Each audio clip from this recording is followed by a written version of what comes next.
Welcome to the VR Gaming Podcast. I'm Justin, aka MameFan. I'm here with Alex, who is Virtual Insider on YouTube, and we have a guest today, Simplex, and he has a podcast. I can't pronounce it. How do you say it, Simplex?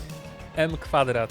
It means M squared in English. Is that because two guys that both start with M or something? Exactly. How did you know? Did you listen to my old podcast? Yeah, because I was listening to the old VR365 episodes, and maybe you're on Recentered, and you've been on MRTV, so I've heard you a lot. Yeah, and VR365 was my debut. My podcast was originally established by two guys who had their names starting with M. That's why it's called M squared, and then they stopped doing it, and I inherited the podcast from them, and I've been running it ever since. I've managed to gather a group of VR enthusiasts around me. Like we are like 5 people now, and I think we have the biggest, relatively of course, Polish VR centered podcast and YouTube channel. Our YouTube channel has 1.1k subscribers, so I think that's not bad, for for a Polish-only language VR-focused channel. Yeah, I'd be listening for sure if I could understand it. Yeah, I wish I could, get some kind of automatic, transcription of our voices and then auto translation to English. It could work, maybe. Yeah, I don't get that. If YouTube can do subtitles, which I assume it can't automatically, why can't it automatically convert that to other languages? It works in English, but for Polish, they're not there yet. I think that sometimes randomly, some of my videos had Polish subtitles. I noticed very rarely. I don't know how how to trigger that, but most of them it just says subtitles off. So I would have to add them manually, and that would be a lot of work. So yeah. Okay, so Simplex has been in the VR scene for a long time. Like you had a VR headset in the '90s, right? I mean, no. I tried my first. I tried my first headset. You tried it. Yeah. I tried the VFX1 in the 90s. I was a teenager, so I couldn't even afford it. But I did try VFX1, but it wasn't a good experience. But my interest in VR resurfaced, when Palmer Luckey started the Kickstarter campaign in 2012, and then I started following it religiously. And I managed to get my hands on a DK2. My friend borrowed it to me. So I used DK2 in 2015. And I remember all those. There was this Oculus sort of portal. Oculus Share? Yeah. That's it. Yeah, DK2 was my first headset also. Okay, so yeah. You remember this island demo of Crytek with the egg, the dinosaur egg? Dinosaur Island, yeah. Part 1 and 2. Those were the days, okay. Yeah. Yeah, you could even play. There was even I Expect You to Die. There was I Expect You to Die, which you controlled with a gamepad. And the car level on the plane, I think was all you could play then, right? Yep. That's it. So yeah, that was fun times. I also remember this experience where it tried to scare you into getting your hands off the keyboard. Oh yeah, I remember that. Yeah, I forgot the name, but maybe it was Don't Touch or something? Yeah, like something like that. And Don't Let Go or some shit. Don't Let Go. Yeah, they would try to put candles on your hands and spiders, and at the end, the laptop case would fall down on your hands, shut down, shut. Those were the days. One crazy one from back then that I did was a 9/11 simulator. Oh wow! Did you do that one? No. That was crazy. Wow. I mean, it didn't look realistic, but you were in the building when it was on fire and there was smoke and people panicked, and at the end you jump out of a window. Oh man, that was insane. Yeah, people tried everything back then. Yeah, I was really sorry that Oculus shut down. That they shut down this share thing. I think I also tried Alien Isolation then.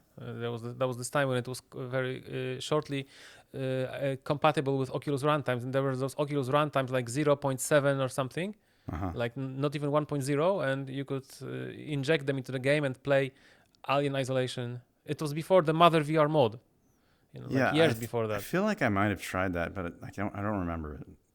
Yeah, I think I did, but something was wrong with it. It didn't work as expected, and but I did try it.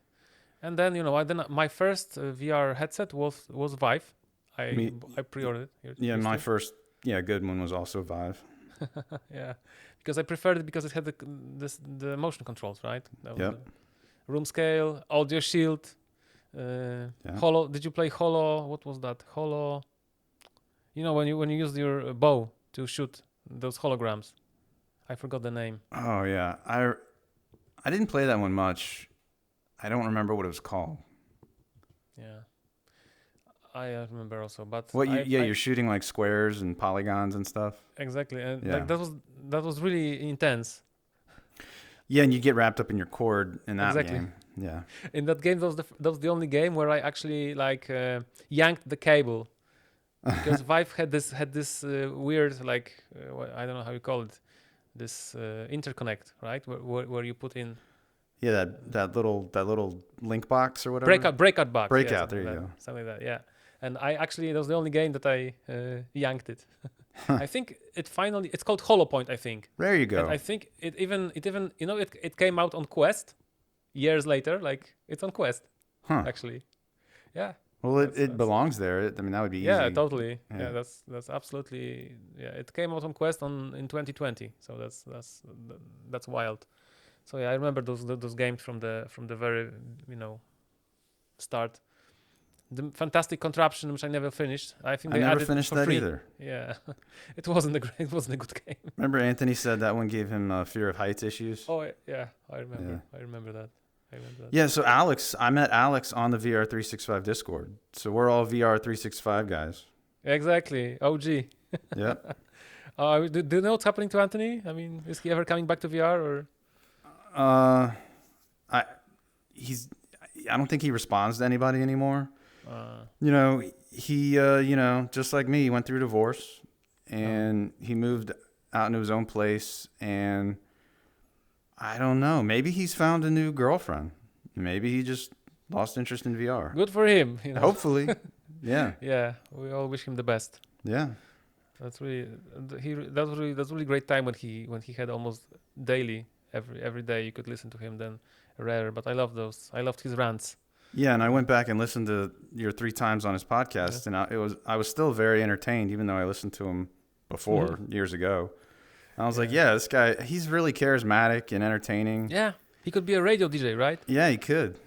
Totally, like he has a good voice and everything. So yeah, I wish him all the best. Yeah. So one of the reasons we have Simplex on is he has a PSVR2. True. Yeah. And we do not. Yeah, I wanted to make an interesting observation, because many people think that when there was a discussion that PlayStation VR2 sells poorly, etc., some people were raising an argument that, well, it sells poorly because it's only available through Sony, right? Yeah. But it's not true, because it's only like that in a few countries, like in the US, I think in Germany, in France, but in Poland and in many other countries, I think even Canada, but I'm not sure about that. You can buy it in every retail store, like off the shelf. Yep. Huh. So there's only a select, handful of countries where you cannot buy it in the stores, and those are, I agree, those are those big markets, like the States, Germany, France, huge markets. But other smaller markets like Poland, you can buy them everywhere. And in Poland, interestingly, there was this. The entry price was 3,000 PLN, which I will convert to dollars in a second. You have to remember that we have taxes like VAT, like value added tax, which is like in Poland 23%. So that price has to include that tax. So this price is $700 US. This is the price in Poland. Yeah, is that what you paid? Yeah. Shit. We are a rich country. You can afford it. I'm kidding. Yeah. You just have no other option. But you know what happened? Like it very quickly, the price went down to $650. They lowered it by $50, and I think this is because of the low demand, right? If it sold like hotcakes, they wouldn't lower the price, because why? Why would they, right? Yeah. Yeah. So I'm not surprised. I mean, did you predict that the PSVR2 would cost more than the PS5? I thought it would be around the same. Yeah, but not more, right? Not more. I didn't think more. And it was more even after the PS5 got a price hike. I mean, it didn't. I think it didn't in the US, but in many countries, the price of PS5 was actually increased. Was it increased there? Yeah, in Poland too. Yeah. Oh, okay. The biggest increase was actually in Europe. It was like $100 or something. It was really and PS. Yeah. Alex is muted right now. I don't know. Did the price go up in the UK?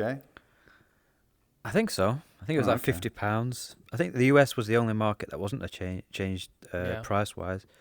But a lot of that's to do with obviously the strength of the dollar's pretty good right now. So obviously other countries the currency have been affected more by inflation. True. Yeah, in Europe the PlayStation the price was increased by €50.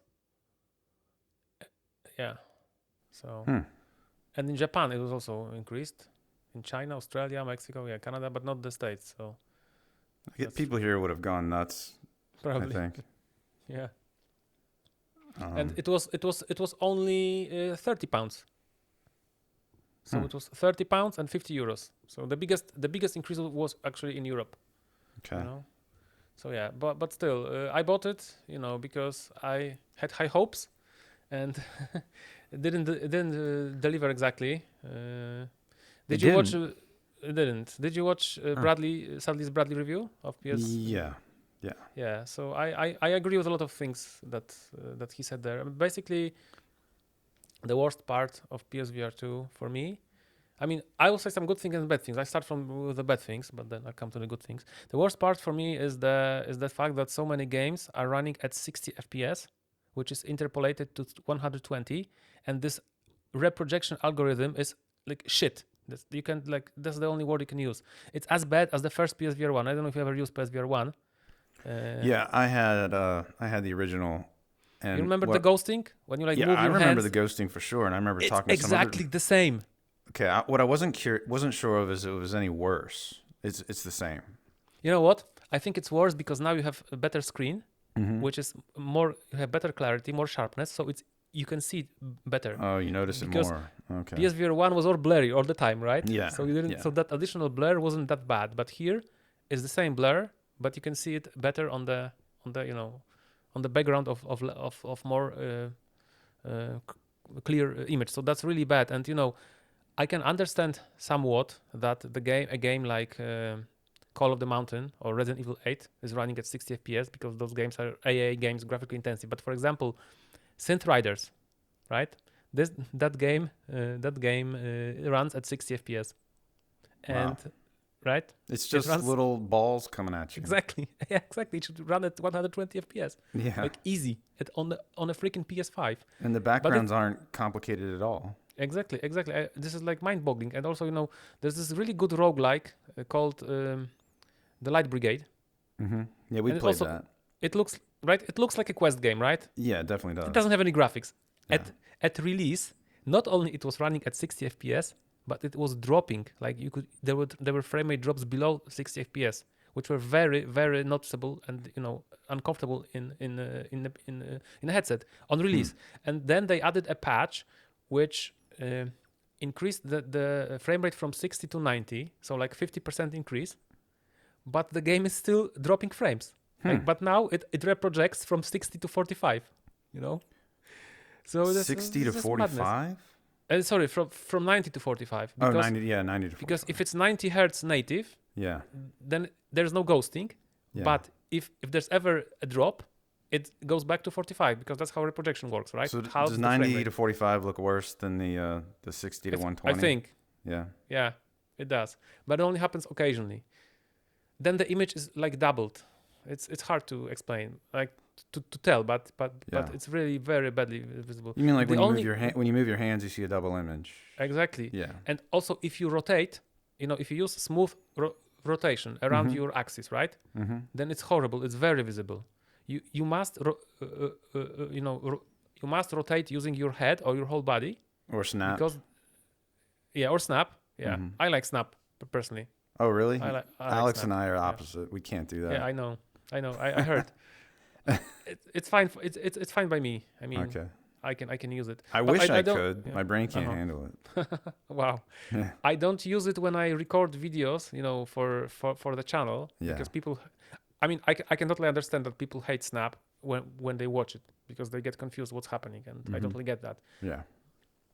So I can use any method. I can use smooth turning, by standing in place and just moving with the analog stick. I can use snap, and I can just turn around with my head. But on the PSVR2, if this reprojection is enabled, then you cannot use smooth rotation, because it's just murder. It makes you sick, like Bradley said. Mm-hmm. Yeah. Did you adjust the brightness like Brad said you should? Yeah, but it doesn't help much. Yeah. You are losing, like, the best unique selling point of PSVR2, the HDR. Yeah. Because Bradley checked, brightness, and when you reduce it a lot, it just becomes the same as all other headsets, or even worse, because OLEDs are inherently dark. So yeah, that's really disappointing. That it seems like the HDR is just there. It's the only reason there's HDR is that the screen isn't updating. They can as brag fast. about it. Yeah. They just leave the image on longer. Exactly. Yeah. And then it's not low persistence. So that's really bad. Yeah. And they are also I think it's false advertisement. I'm really surprised that there is no class action suit, because they call it 4K, right? Mm-hmm. But it's not. Yeah. It's 2000 by 2000 pixels. It's the Pimax way. Exactly, it's the Pimax way. And remember people shitting on Pimax for that? Yeah. But now, by the way, when Sony does it, it's okay. Yeah, That's it's fine. Right? Yeah. It's literally half of 4K, and they are making people expect it, because people expect it, and I heard it from people who bought it and were disappointed. They expected 4K image quality. They have 4K TVs at home, so they know how a 4K image looks like, right? Yeah. If they read that this is 4K, they can expect it, but it's not. So casual people online are complaining about that? Yeah. Ah. That they thought it's gonna be 4K like their TV, as sharp as their TV, and then it's not as sharp. Yeah. And there's this whole sweet spot fiasco, because the sweet spot is incredibly small. I think it's the smallest sweet spot I've ever experienced in my life, I think. So there's sometimes people get the two confused between sweet spot and edge-to-edge clarity. So how's the edge-to-edge clarity? It's, even if you're in the sweet spot, it's not like amazing. It's not as good as Index, I guess. I think Index. I still think Index is better in a lot of ways, compared to PSVR2. Yeah. But the worst thing about the sweet spot is that if you're in a game that requires a lot of intensive motions with your head, the heads will move on your head, right? Yeah. Because it's a halo strap. Yeah. So it's like the perfect combination, Make a small sweet spot and make the halo strap so it moves around. Remember, Anthony and a lot of people would always say how comfortable the PSVR felt to them, but to me it was very uncomfortable. How did you feel about it? I mean, PSVR 1 was okay for me. Okay. But I know, and PSVR 2 is more or less okay too, but I heard lots of people who were happy with PSVR 1 who say that they're uncomfortable with PSVR 2 because they reduced the number, like the amount of padding. Oh. Like some people feel that their forehead hurts, because it rests on your forehead, right? Because that's and there is less padding on the forehead than previously. So I know a lot of people who say, maybe not a lot of, but some people who bought it are actually, even if there's this quite like this mixed news. I don't know if you read them. No. Yeah, so there's this European mixednews.com. It's a European like VR news site. They like Upload VR, etc. Mm-hmm. And here there are three guys there, and all three of them say that PSVR 2 is uncomfortable for them. So and rendered reality, they're saying it's uncomfortable too. Yeah, and PSVR 1, that hurt my forehead a lot. So I bet I'd be in major trouble. Yeah. There's this, I forgot the name, but there's this company that produces those like Studio Form? Yeah, exactly. Yeah. They have it for PSVR 2. Yeah. Already. I put one of those on my PSVR 1, and I took apart the rear strap and detached the elastic bands. The elastic bands made it like a vice on my head. So detaching those helped a lot. Wow. I don't know if PSVR 2 has the same elastic in there. I don't know.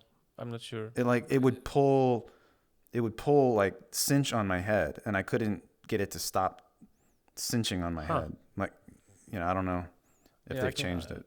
I think it's not that bad here, but I can't.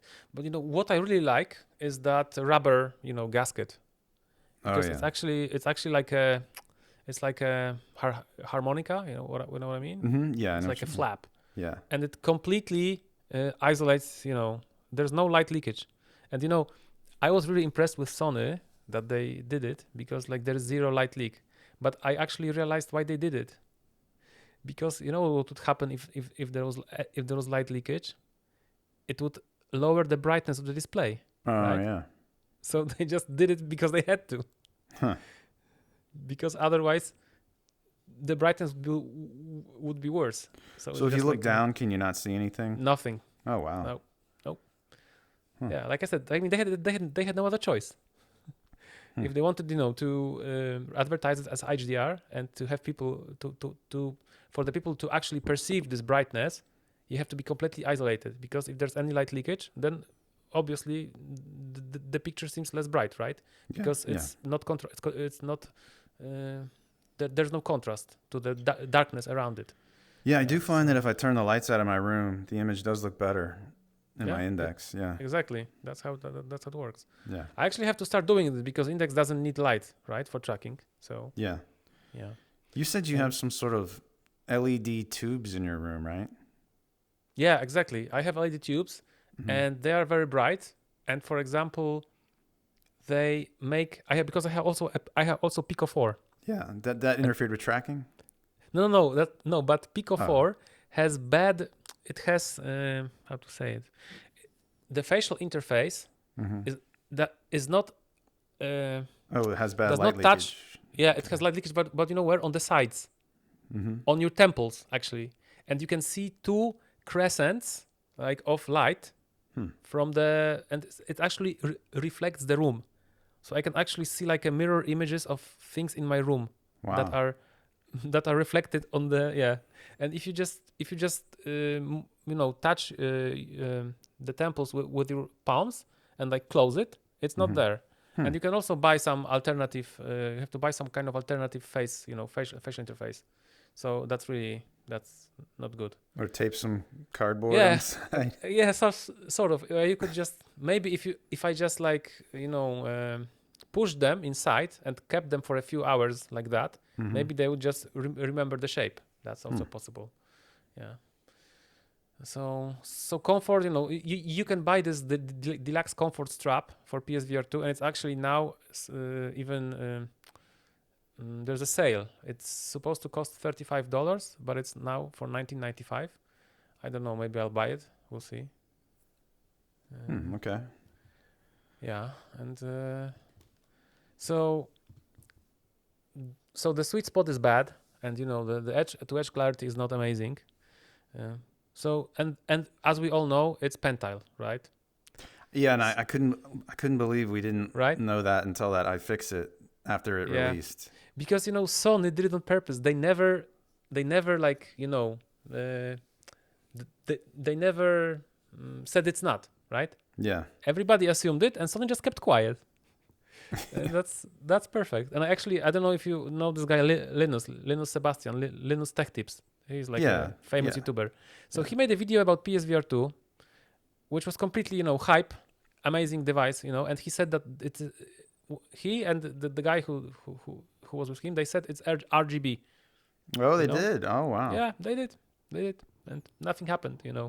I called them out in the comments, but of course there are like 5,000 comments there, so nobody read it. Yeah, so that's YouTube for you, and tech YouTubers. Well, they're getting paid.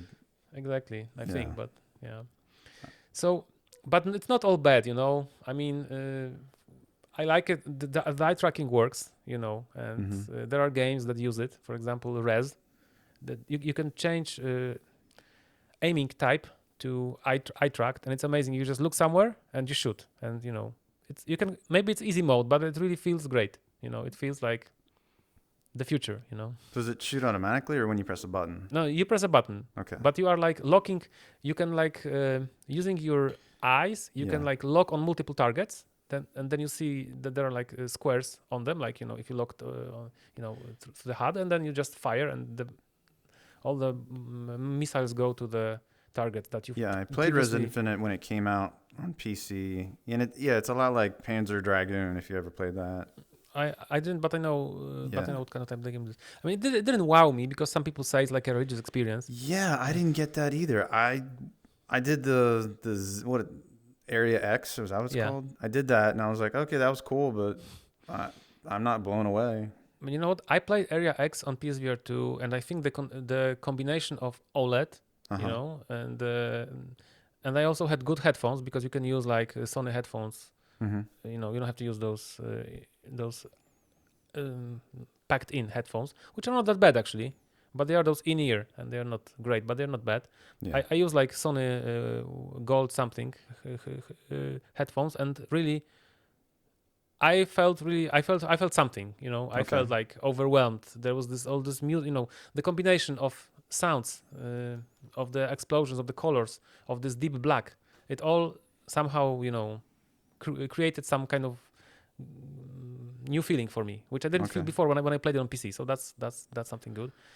Was it a feeling like you used to feel when you played Audica? I remember you and Anthony talking about that. Maybe not, because in Audica it's like a flow state. Flow state.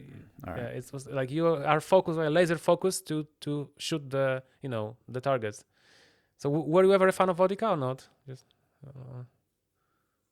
Sorry, I was muted for a second. I played Audica only a little bit. I never got that into it.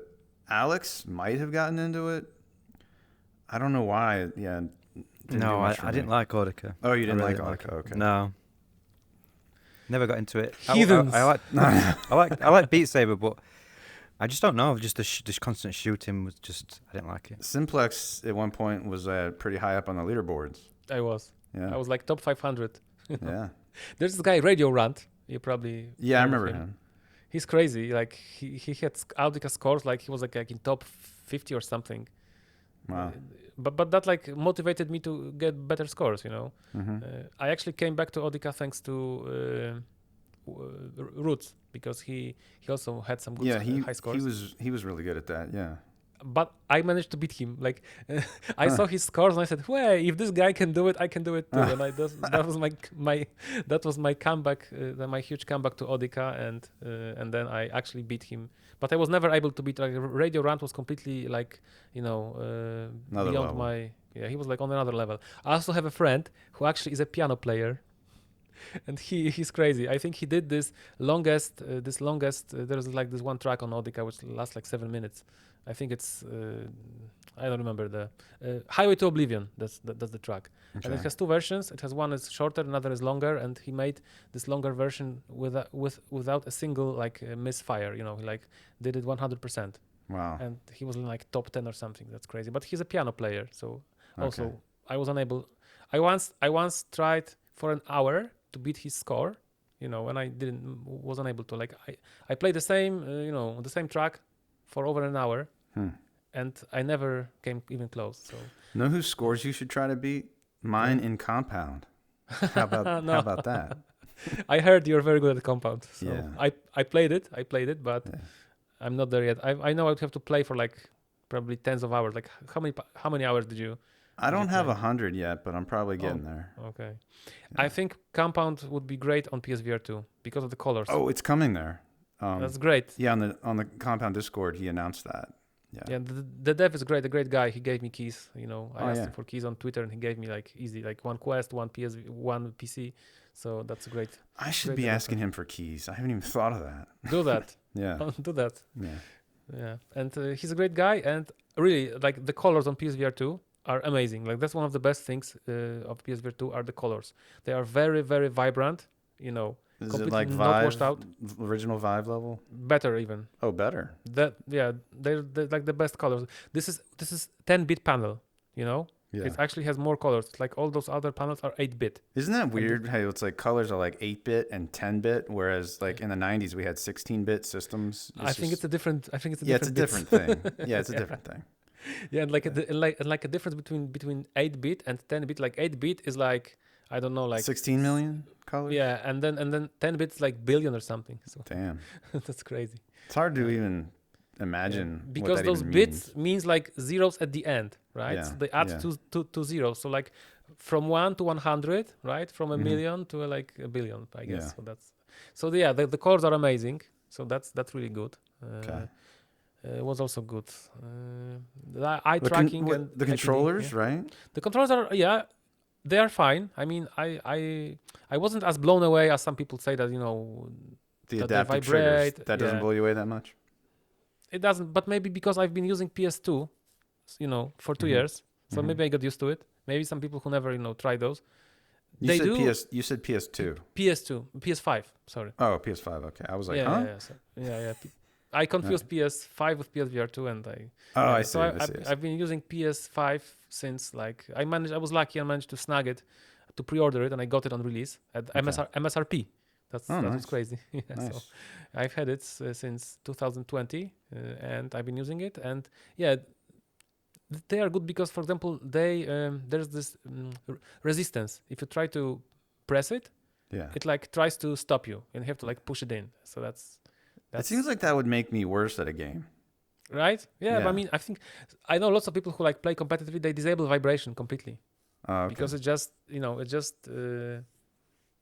it's not helping. They want to be able to click faster. Exactly. Yeah. And yeah, there's vibration in the head, haptic headset, vibration. yeah. It's also good. It's not mind blowing, but Mhm. it's good that it's there. I like it. Didn't Creed just come out? I wonder if your head vibrates a lot. in Exactly, that. it should. I don't Yeah. know. And Creed, they expect you to pay $20 if you want to upgrade. From Oh, that's from funny. yeah, right. It's $40 and it's 20 for an upgrade. Rez was man. like $10, I think, for an upgrade. What was 10? Rez? Rez. Okay. And Thumper was 5. 5. So, 5 is more that's- like it. yeah, I think that's fair. I mean, 10 is like on the border, but still. Yeah. And I played Thumper. Thumper was cool. Did Yeah, I you ever never play beat Thumper. That was tough. I beat it. Good it was tough. job. Yeah, that was tough, but it was a good game. I got pretty far, and I just was like, I don't think I can do this anymore. You would do that. I mean, it just takes perseverance, Yeah. Yeah.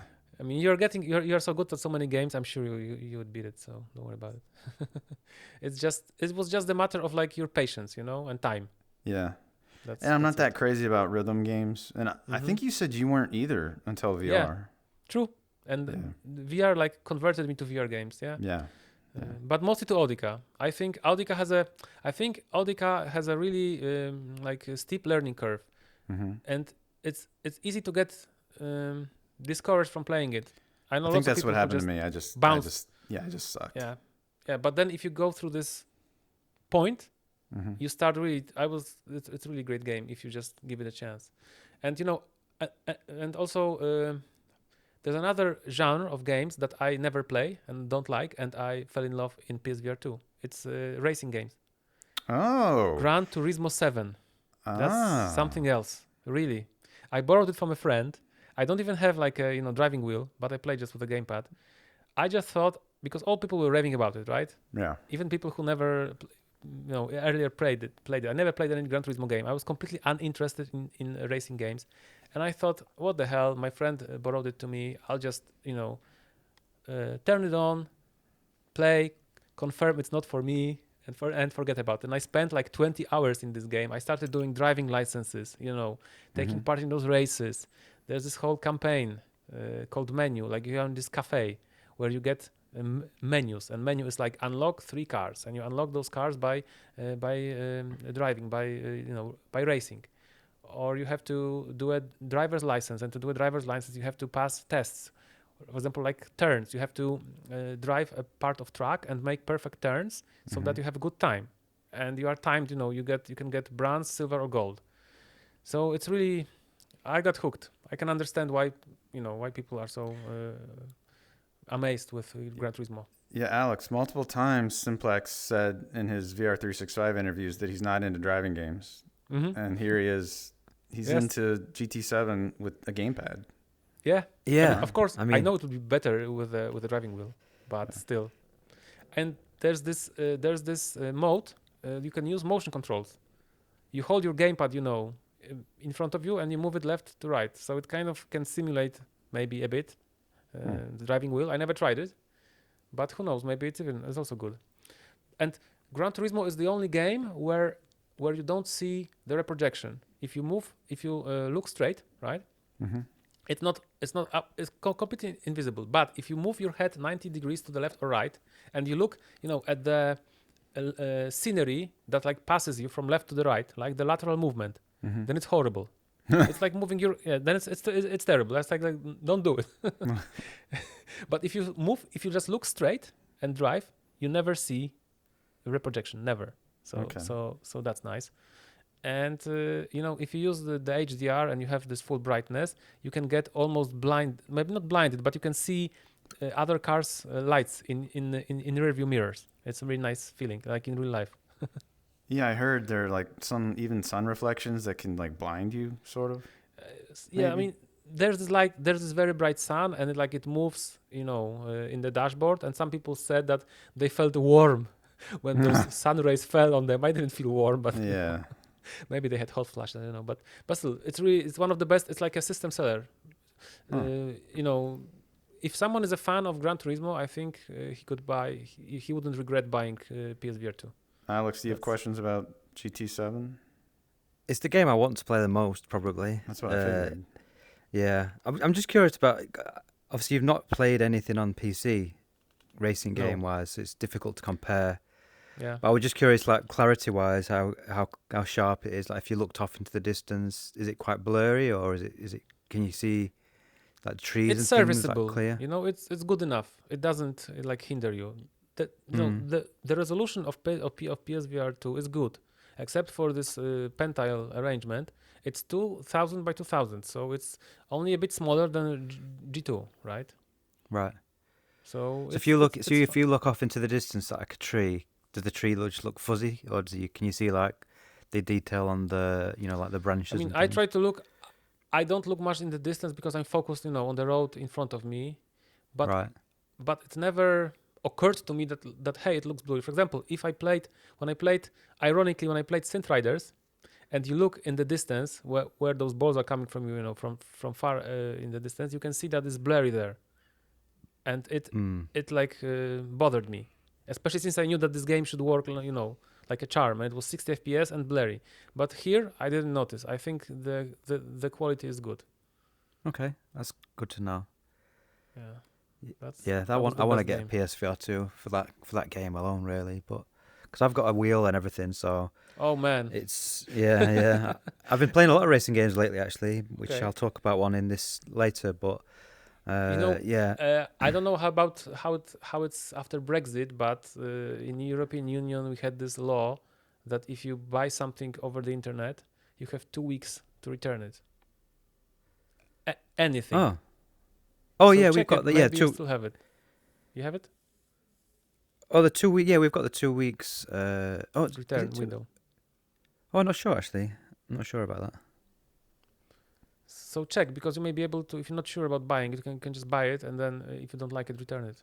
Oh, it's not about it's just finances right now. I haven't got a PS5, so. Oh, okay. So it's the whole. If I had a PS5, it would be a no-brainer. But obviously, I've got to get a PS5 and a PSVR2, and there's only like 4 or 5 games I want to play at the moment. So. Yeah. In fact, probably 4 games actually. Because I was interested in that Switchback, but yeah, I've heard it's not that great. So yeah, me too. I was really. Did you play it? I didn't even buy it. Okay. No. And Call of the Mountain is really like a climbing simulator. 80% of it's climbing. Did you play that, or did you just decide not to because of the climbing stuff? I played it. Like for 3 hours maybe. I was really pissed because I didn't like the fact that there's this moment where you have to choose one of the paths, and if you choose one path, you will just lose you'll never see what's on the second path. And I actually changed my mind. I wanted to come back, and I started coming back, and there was this moment where there was just like an invisible wall. I just couldn't go back. Won't let you go back. Yeah. Yeah. And it's a freaking Horizon game. It's supposed to be open world. Yeah. I played both Horizon games, like Platinum, both of them. I like them a lot. And this is not, I had expectation. I mean, I know it was a small linear game, but to be so linear, to not even let me come back, that really, Did you play the first one in VR? No. Did I you? recommend it. It was great. Yeah, I played all the way through it and the DLC in first-person VR, but that's with a gamepad. It was with the Luke Ross mod. I don't mind. I can play with the gamepad in VR. I don't mind it. Yeah, I thought it was awesome. Okay, maybe I'll come back to it then. It's one of the ones where like the performance is okay, where a lot of his games that he does, the performance is too bad. Yeah, I know. I actually splurged. I shouldn't have done that, but I splurged. I got a bonus at work, and I splurged for 4090. So. Oh, nice. Maybe now I can play it. And you got a 2080 for free. You remember that? Yeah, I remember because I was listening back to your old stuff, and you were like on a podcast, and then Nvidia was just like, "Hey, we want to give you a free video card." Yeah, exactly. That's crazy. I remember that. That was good times. Yeah. That was the last time first and last time I ever got a video card for free. But it was nice. Yeah. So I had that 2080 Ti, and then I had 3080 that I bought myself, and then I found a good deal on a. It was actually below MSRP. I mean, if you discard the tax, then the price was actually like below MSRP. So that was a good deal. But those cards are too expensive. I mean, like I shouldn't have done that. I was actually like, thinking those crazy people who actually buys 4090. So I'm a bit of a hypocrite now because I bought it. Yeah. Well, I bought a 3080 Ti for $1,500 and feel like an idiot. Okay. I mean, that was back when I think around when it first came out. Yeah, you already had a 3080 as well. Yeah, I already had a 3080, and then I did that. Okay, so that was not smart. No, it wasn't. It wasn't that smart. I once upgraded from 1980 Ti to 1080, and that was like the stupidest mistake of my ever. Like, as far as GPU upgrades go, never switch from just one model up. Yeah, well, I thought I could sell the 3080 for a good amount, but I don't think I could sell it for that. I don't think I got a very good, sale price on it, unfortunately. So how much RAM you have now? Oh, my 30.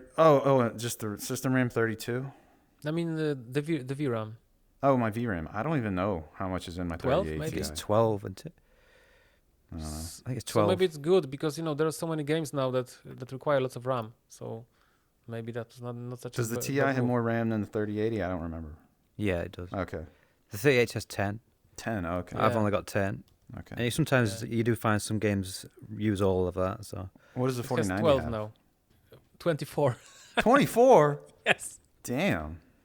Yeah, and it's like $1.6K, So it's crazy. Like really for the price, this card has really good price to performance ratio. I mean, as crazy as it sounds.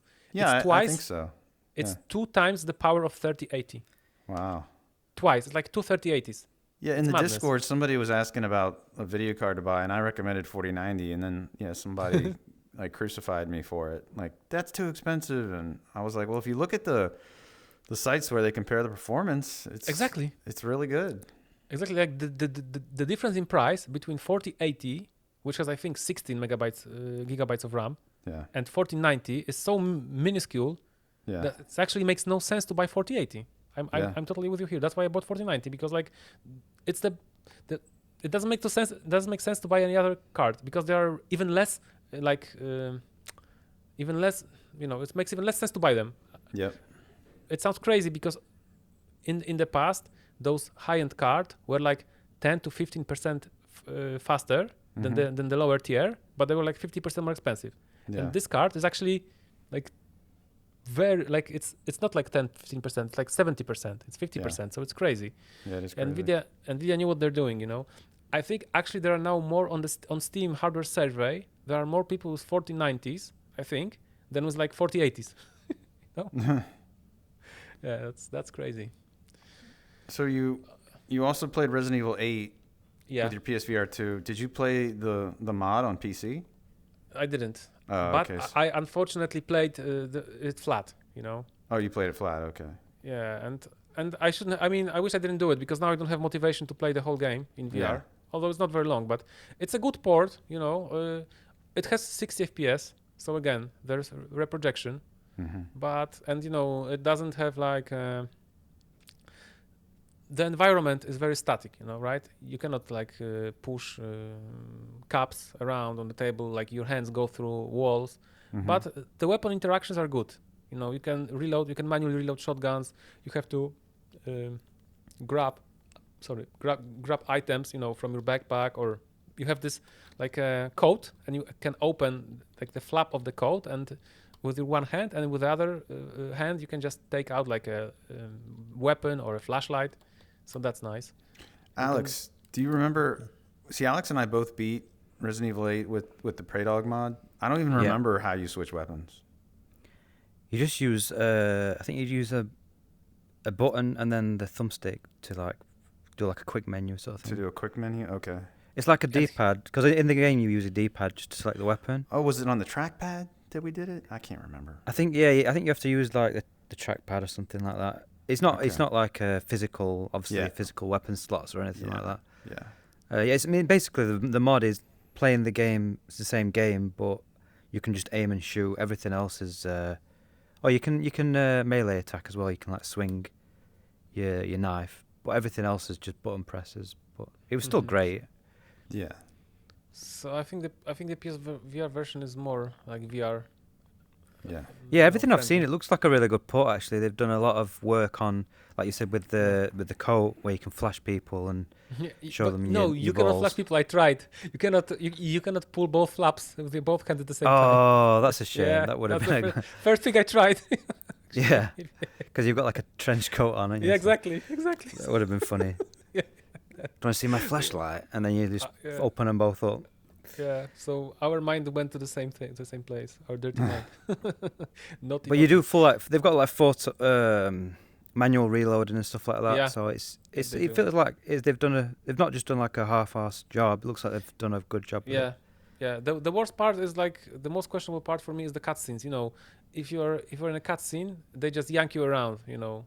They take away. Yeah, they've not done anything with that. I mean, that's the same with if you play it with a mod. So I like being yanked around by Lady Dimitrescu and her daughters. I enjoy that. There's some parts of it where it's quite cool, like when she throws you, miles across the map. But then there are other parts where it's like, it doesn't there feel. Are weird parts. Yeah, there are like weird parts when you're thrown on the floor and you're like lying on the floor, so you're basically seeing that the floor is on the level of your head, although you're standing. Yeah. And then you can see your hands, which are like moving around, like pushing away objects, but those are not you're not moving them.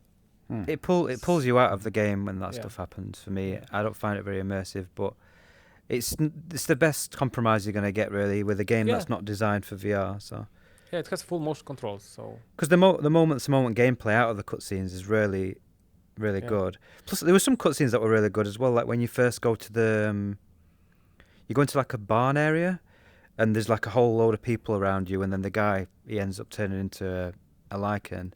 I thought that was really cool when you're like in that area and you can look around and everyone's like walking and talking, because the NPCs and the graphics are so good. It's just really impressive to see that in VR and everything. Like with that girl who, she. I watched your gameplay of that, Justin, and you were getting annoyed with that girl who was. Oh yeah. Trying to go back for her father, and she died in the fire, and I was like, fine, fuck you, bitch. Something. Wasn't she pissing me off? I don't remember. Yeah, you weren't happy with her. you were annoyed with her because she kept going back for her father, even though. Yeah, and I was like, he already turned. Let him go. Right? Is that what it was? I don't remember. It's a lost cause. Yeah. Yeah, she goes to try and save him, and then she dies. Yeah. All right. So that's spoilers. Death. Yeah. But what I didn't like, just my small rant, I didn't like the fact that all the people were speaking with perfect American accents, because it takes place in Romania, so I think that's one thing I wonder if maybe they feel like it's cultural appropriation if they kind of try to do, like an accent. I know like what you mean. If they did like a Chinese, where it's set in China and everyone was talking with typical stereotypic broken English Chinese accents. Yeah. I don't know whether that would be. Yeah. You know what? Did you play Assassin's Creed, like Odyssey, for example? I think I played a little bit of it. They used Greek actors. Right. I mean, that's the way to do it. You use people who are actually. Yeah. Exactly. Yeah. That's how we do it, and they could. I guess it's when you have someone who's not from that area, and then they're trying to put on an accent. that's where things get tricky. But if you get Yes. people who are actually originally from there with the actual natural accent, then that would obviously And be I think they will better. even be cheaper, Probably. Really. Romanian, Yeah. believe me, like Romania is even poorer country than Poland, so Does Romania, does it border Poland? no, almost. It's close, but Almost? it doesn't border It's Poland. close, It borders the Okay. country that borders Poland. Yeah. Okay. And it's in the European Union, but it's like poorer than Poland. So. Okay. I've never been to Europe, so I'm pretty clueless. Okay. Yeah, like I've never been to There's- Europe. really? I've been to UK. I live in Europe, so. Yeah, okay. Well, But have you been technically- to many other countries over there? In Europe? Yeah, both you guys. So Alex, how many countries? I've did you been to visit? I've been to Italy. I've been to France. I've been to Portugal. I've been to Croatia, Czech Republic. So I've been to a few. So you've been very close to Poland. Yeah, my brother actually went to. I think he went to Poland. He went to Ukraine before, obviously, the war and everything. I think he went to somewhere else in that area because it's like the Eastern Bloc, which is obviously Poland. Maybe Hungary, Bulgaria. Yeah, it could have been Hungary, maybe, or Bulgaria, maybe. I don't know. That's supposed to be quite nice, but The devs of this game, Gambit, they're Hungarian, actually. I Yeah. found accidentally. Yeah, and there are lots of Polish VR devs. I'm always like reminding people, this is a Polish game. This is a Polish game. Like Super Hot or In Death. there's a surprising Then amount of VR. Polish developers right? actually. Yeah. Not even just that's- in VR, but out of VR as Yeah. well. Like the Cyberpunk developers there are from Yeah, Poland. Witcher, City Project, yeah, Dying Light. Yeah, we have lots of nice developers. Yeah, there's quite a really lot. cool. There's more than you think. Yeah, is gaming like a big thing in Poland? Bigger than most other countries? I don't know. I think like standard. Okay, standard. Our country is like a bit conservative, so some people still think that gaming is for children. Yeah. So it's But pretty much the same as here, I right. guess.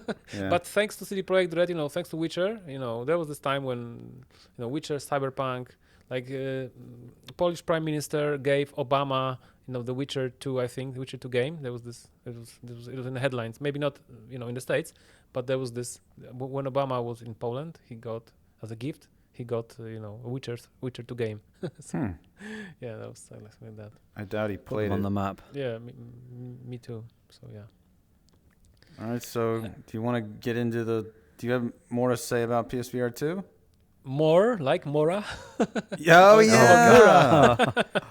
Yeah. The Mura. I mean, the Mura is there, but if you remember Mura from PSVR 1, it was Yeah. really bad there. Yeah. So here it's like 10% of that. It's Oh, wow, 10%. really, yeah. I think maybe 20, but I came back for a second. Like I came back for comparison, to PSVR 1, and it's horrible. It's really bad. Yeah. So compared, I think the Mura problem is like it's the least of PSVR 2 problems. Oh, okay. I think it's not that bad. I mean, I think it's not bad. I think their projection is much worse. And Yeah. But you were saying that with reprojection, if you physically turn, it's not really that bad. Is that what you're yes, saying?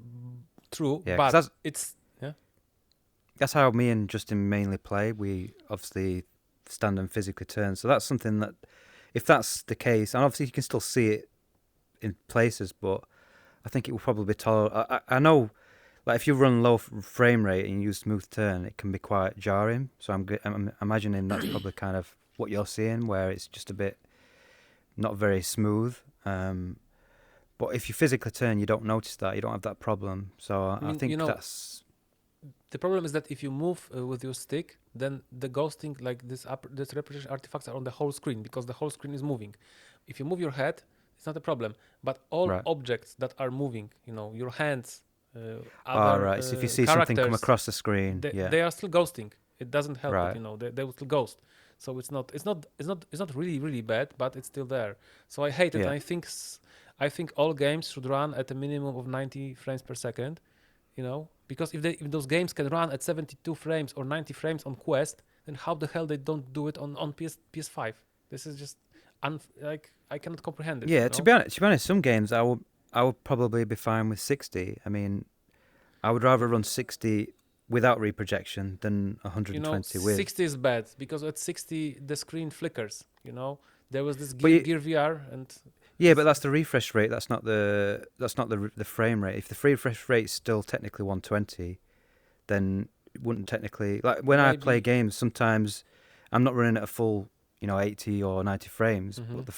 But so if I'm running 60 in the index in a game, it's not flickering because the refresh rate of the screen is still 80 or 90 or whatever I've said. Okay, maybe.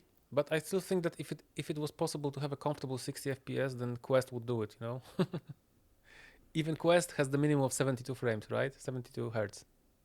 It's I mean, I just think that it would be nice for them to give an option to turn reprojection off, so then you can just whatever it is, you just run it at whatever it runs at. I'd rather play 60 FPS without reprojection. Yes, I agree. But I'd much rather play 90 FPS or even the 72 FPS.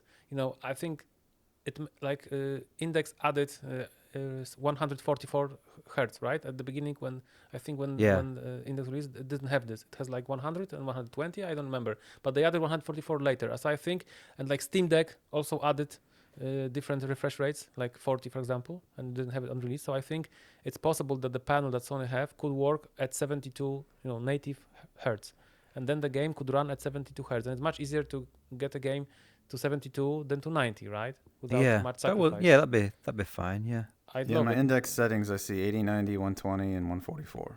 Yeah, and 144 was added after release. Yeah, it wasn't there at the beginning. I always run it at 90. Yeah, I sometimes try 80 and I don't see any difference. Oh, okay. Really? I think 80 is what Alex usually does. Yeah. Yeah, less load on the CPU, and my CPU is not great. And I have a 9700K. What do you have? So it's an old CPU. Mine's just a Ryzen 3600, so it's not. It does struggle sometimes. I think I have an 8700K. Okay, so almost like mine. Yeah. So I'd love more. I'd love Sony to be more, hands-on and prevent developers from releasing games that have reprojection. Like at least Synth Riders, they should just tell them come back when you're 90. Like. But do you think it's a problem that most enthusiasts are noticing, but most general public aren't noticing? Because I mean, do you think people who are just not, into that sort of thing just try it? And because most of the, reviews and stuff you see from mainstream media never mention it, so it just feels like it's something that they don't notice. I think they may not know that it's there and how it's named and why it's caused, by what it's caused, but I think it will cause them discomfort. They will just think, oh well, it just must be like this. Like what can you do? Do you remember how Anthony had Bobby Blackwolf on VR365? Do you remember that? I do remember that. Yeah. Well, Bobby, I'm on his Discord. He bought a PSVR2, and he's obviously a gamer. He has a gamer podcast. I asked him, have you noticed any issues with the screen at all, anything? And he said, nope, I haven't noticed anything. Well, I mean, I envy him. Yeah.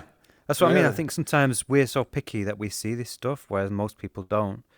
So if Sony look at the numbers, they're probably not going to mess around with that stuff because it's only a small minority of people. It's like a vocal minority almost of people that are complaining about this thing. I mean, I would prefer that they do something about it, but I just don't think they would if they're looking at the numbers and most people aren't really saying anything about it. Maybe, but Light Brigade got 90 FPS, patch. If that's developers though, I mean, developers are listening to the feedback. I mean, it's ultimately down to the developers to make the games that run, these native frame rates. I don't think Sony are going to push the developers, especially if they're putting out obviously Horizon, which is their own published game, and they're letting it leave at 60, then and Gran Turismo 7, then I think they've done that because they want developers to be able to push the visuals. They want, they want these big AAA games to run in VR, and they know that realistically, to try and get 90 is, it's quite a big leap. 90 twice per eye. Okay, it's a big difference. Yeah, I mean that's fair, and that's why I said that I understand those games like Gran Turismo, Call of the Mountain, or Resident Evil running at 60, but I don't understand those indie games with Quest graphics, level graphics. Oh yeah, I mean if they don't look like anything special, then what the hell are the developers doing? They should be exactly like Light Brigade doesn't look. I mean, it runs on a Quest, so exactly. Just and they've got options within Unreal because on PC they've got different settings and things, so they can tweak it quite easily to get the right frame rate. That game runs great on a PC, so I don't know. And then people say Galaxy's Edge runs at 90 on PSVR2. Oh, okay. I think so. It's possible. Yeah, it's I possible. have to check. Yeah, I want to play that game. Pistol Whip, of course. If Pistol Whip run at 60, that would be also laughable. Pistol Whip will run on my mobile phone. You know, it's exactly. yeah.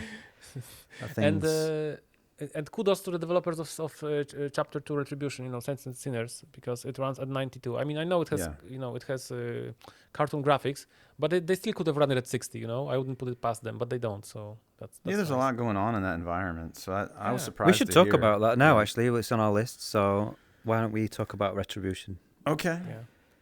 So you played it on PSVR2, and we played it on our indexes. I played it on PSVR2 because I heard that some people claim that it's better on PSVR2 than on PC. I don't know how it's possible. I think it has better performance. I heard that. Okay. I mean, it has really good performance. It could be the screen as well, maybe with the HDR and everything, because there is a lot of dark and light environments in that game. So yeah, it does look good, and it runs 90 FPS. So I immediately was better. I liked it better. However, I don't know if you remember the very beginning of the game. There's a start sequence. You are in this hotel or something, and then the zombies come at you. And if you stay in that hotel and don't come out of the window where you fall down, those zombies start to spawn from nowhere. They just come at you all the time, and they just like spawn. They can spawn. I think that happened to me. Yeah. Did you not run? Because I just ran straight But that's out, the beginning of the game. So the devs should really not make it so obvious. Well, the reason I stood there was because I immediately noticed my performance wasn't good. So I was like, well, let me figure this out. Let me get the settings right, because everything defaulted to ultra. All the settings were at ultra. And I was like, I got to figure out where this needs to be, because just strafing left or right, I could see the reprojection. Yeah. But I think you said, Alex, you weren't having performance issues. No, but before I even started the game, I went into the options and turned everything down to high. And okay. Yeah. I didn't have any performance problems, but I was running high, and then I put the shadows at medium. But ultra, they shouldn't default it to ultra. Definitely not. Ultra is, in most games, ultra is basically it looks 10% better and runs 50% worse. Yeah, I never bother with ultra. It's not worth it. Worth it. If you run at things at high, like even with like shadows and stuff at medium, generally you can't see a difference, and the difference in performance can be quite high. So I've always done that. I've always turned shadows to medium and everything else to high, and it usually works out fine. Yeah, and I also noticed, because I played it on Quest before, and then there's this part. I don't know if you are. Sometimes I think I'm too picky, so you can just set me straight. But when you start, and there's this priest who gives you this letter, Yeah. Oh, he talked a lot. But he holds this letter. Mm-hmm. He has his palm open, and this letter is like. How to say it? It's like balanced on his hand. He's not holding it with his fingers. He just keeps his palm open, and this letter is like floating on his hand. His hand, It really it just irritated me. It's a detail. Well, yeah, I saw lots of NPCs where their heads were freaking out and turning around backwards. And I saw one of them. I was turning around backwards while it was talking to me. That was funny. But it's the first quest in the game, right? Yeah. He holds the letter in front of him. He could have had it on the table and tell you to pick it up, anything. But no, the devs decided it makes sense to have him hold his hand, open, and have this letter in a weird floaty way on his hand. And it was like that in Quest, and I thought, okay, yeah, the Quest port was bad. They apologized, it was buggy. I'm sure it's gonna be fixed. And then I ran the PS2 version, which gets 10 out of 10. It's amazing port, and I'm like, bruh, the same bug. I don't think it's a bug. I think it's just because these NPCs probably do offer you a lot of stuff, especially that priest, because it looks like he can sell you stuff. So they probably just, to make a hand pose for every single object, it was probably just an insane amount of work. It just screams low budget indie game, It didn't bother me, I'll be honest with you, but it wasn't something that I looked at and I was like, damn, that looks shit. I also didn't notice it as an issue, because I saw much more glaring issues. Okay. Yeah. Yeah. I didn't have actually many bugs. I think some people have, but you've played a lot more than me. I've put about 3 hours into it. So. I did 8 hours. Yeah, you've done a lot more of the game. Because you said that a lot of what you've played was the same as the first game. That's my big But issue. Is a lot the of times I first was part playing it, of the game I played was not like that. Because I think the first 3 hours they kind of just give you all the new stuff. So maybe after that, it I goes kept back going to the back same. to places I did in the first game, and there were a bunch of times where I'm like, "Am I playing the right game?" I'm not, because I wasn't sure if I was actually in chapter 2 instead of or chapter 1. So like, what have they been doing for the past 3 years, right? I know. I mean, So how many? That is a did bit you feel sad, that way, really. Simplex? A bit, yeah. Yeah. Yeah, because that's the biggest disadvantage of this game, that there's lots of recycled environment from the first game, a lot. Yeah. So that's To me, weird. a sequel should not be mostly the same game. It should be mostly new stuff with occasionally maybe the odd little bit. And it is literally just 2 new environments and a few new weapons. Is it only 2? From what I can tell. I wanted to find out what the actual number is, but if it's only 2, that sucks. Let's hope. And they give you the 2 early on as well. You've got the hotel and the what's that called? That art. Baton, something like French name, right? Yeah, French Quarter. French Quarter. Okay. Something like that. Yeah, but they're the 2 that they give you early. So I think they give you the new stuff early, so you feel like you're playing something new. And then I'm Bait and guessing switch. that. Yeah, once I've got past the next part, I'm guessing it's going to go back to the old places. But I'm loving it so far. Really, I thought I wasn't going to enjoy it as much, but because they're giving you all this new stuff and you've got the new weapons, like you find backpacks in the environment now, and in those there's loads of good like loot and stuff. Yeah. I don't know if you found those in the hotel. Yeah, I found lots of backpacks. I felt like the gunplay has felt better than what I remember. Yeah, they've improved the gunplay because it used to feel really floaty. Yeah. Like one-handed weapons were really floaty. They're still a little bit one-handed, but if you two-hand them, it feels more like a regular, shooter where it's like one-to-one movement. Did you already try the chainsaw? Because I didn't yet. I've not found the chainsaw yet. No. I have the blueprint already for it, and I was about to make it, and I'm at the point where I think I could make it and go start using it. Wow, 8 So I hours should in, probably you do still that. not got it. Okay. Yeah, still don't have it. Yeah.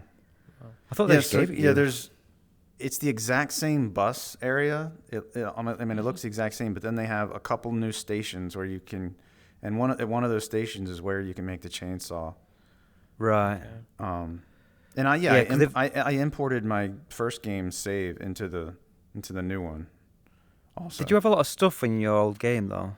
Yeah, I had a lot of stuff. Because I didn't really have much stuff, so I just did a new game, and they give you loads of stuff.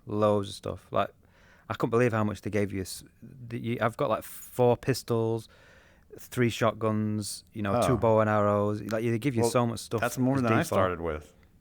That's what I'm saying. That's why I said, have you got a lot of stuff? Because you might have. I have a lot of like blueprints unlocked, but not a lot of actual physical items. Oh, that might help you then. Yeah, but I mean, I've not crafted anything so far because they give you so much stuff. Oh, okay. And you find stuff a lot when you, like we're saying, those backpacks and stuff I found, sawn off shotguns, and like there's a new like a submachine gun that I got with the silencer, and I've not had to really loot or craft anything. Oh, maybe it's better to start without the save then.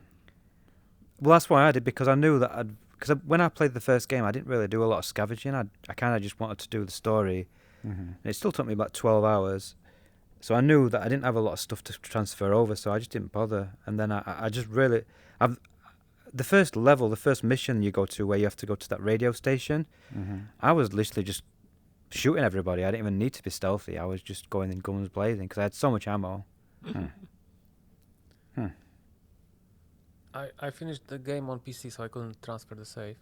Oh yeah, you can do that. I also like the intro. Yeah. Wait, you can. I finished the game too, but I transferred the save still. On the PC, like from PC to PlayStation. Oh, because PSVR2. Wait, I might have heard that. I might be mixing up games, but this might be a game where you can transfer saves from different systems. When you first start, it asks you for a code. What is that code? You go into the old game and generate the code. Okay, right. And then I think that's why you could have gone to the old game on your PC and generated the code and entered it into your PSVR2. Yeah, that I would like have that. worked. Kudos to the devs. Yeah. That's nice. So that's why when I was kind of going back and forth between the two games to get that code. When I started playing the game for a while, I was like, "Am I in the right game?" Once I kept going back to those old levels, I wasn't even sure. Yeah. And even the introduction when you fly, Yeah, it swim in seemed that the boat. same. It's like 1-to-1 almost. Like Yeah. it's very similar. Oh yeah, that's. I like the bit in the hotel though, because one thing that I didn't like about the first game was the missions were all basically the same. You just go in, you have to get something for somebody, and you come out. So I was hoping that this. I mean, maybe you can tell me, Justin. It's the same thing.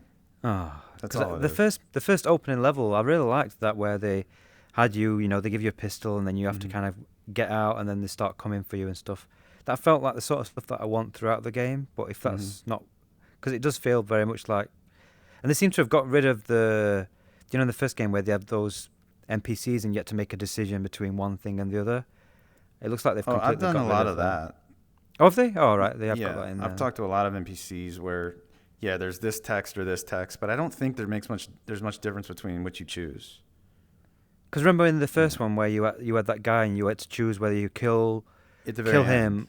Yeah, at the end of the game. No, Oh. in the beginning where it's like a side mission where you got to decide whether you want to kill him.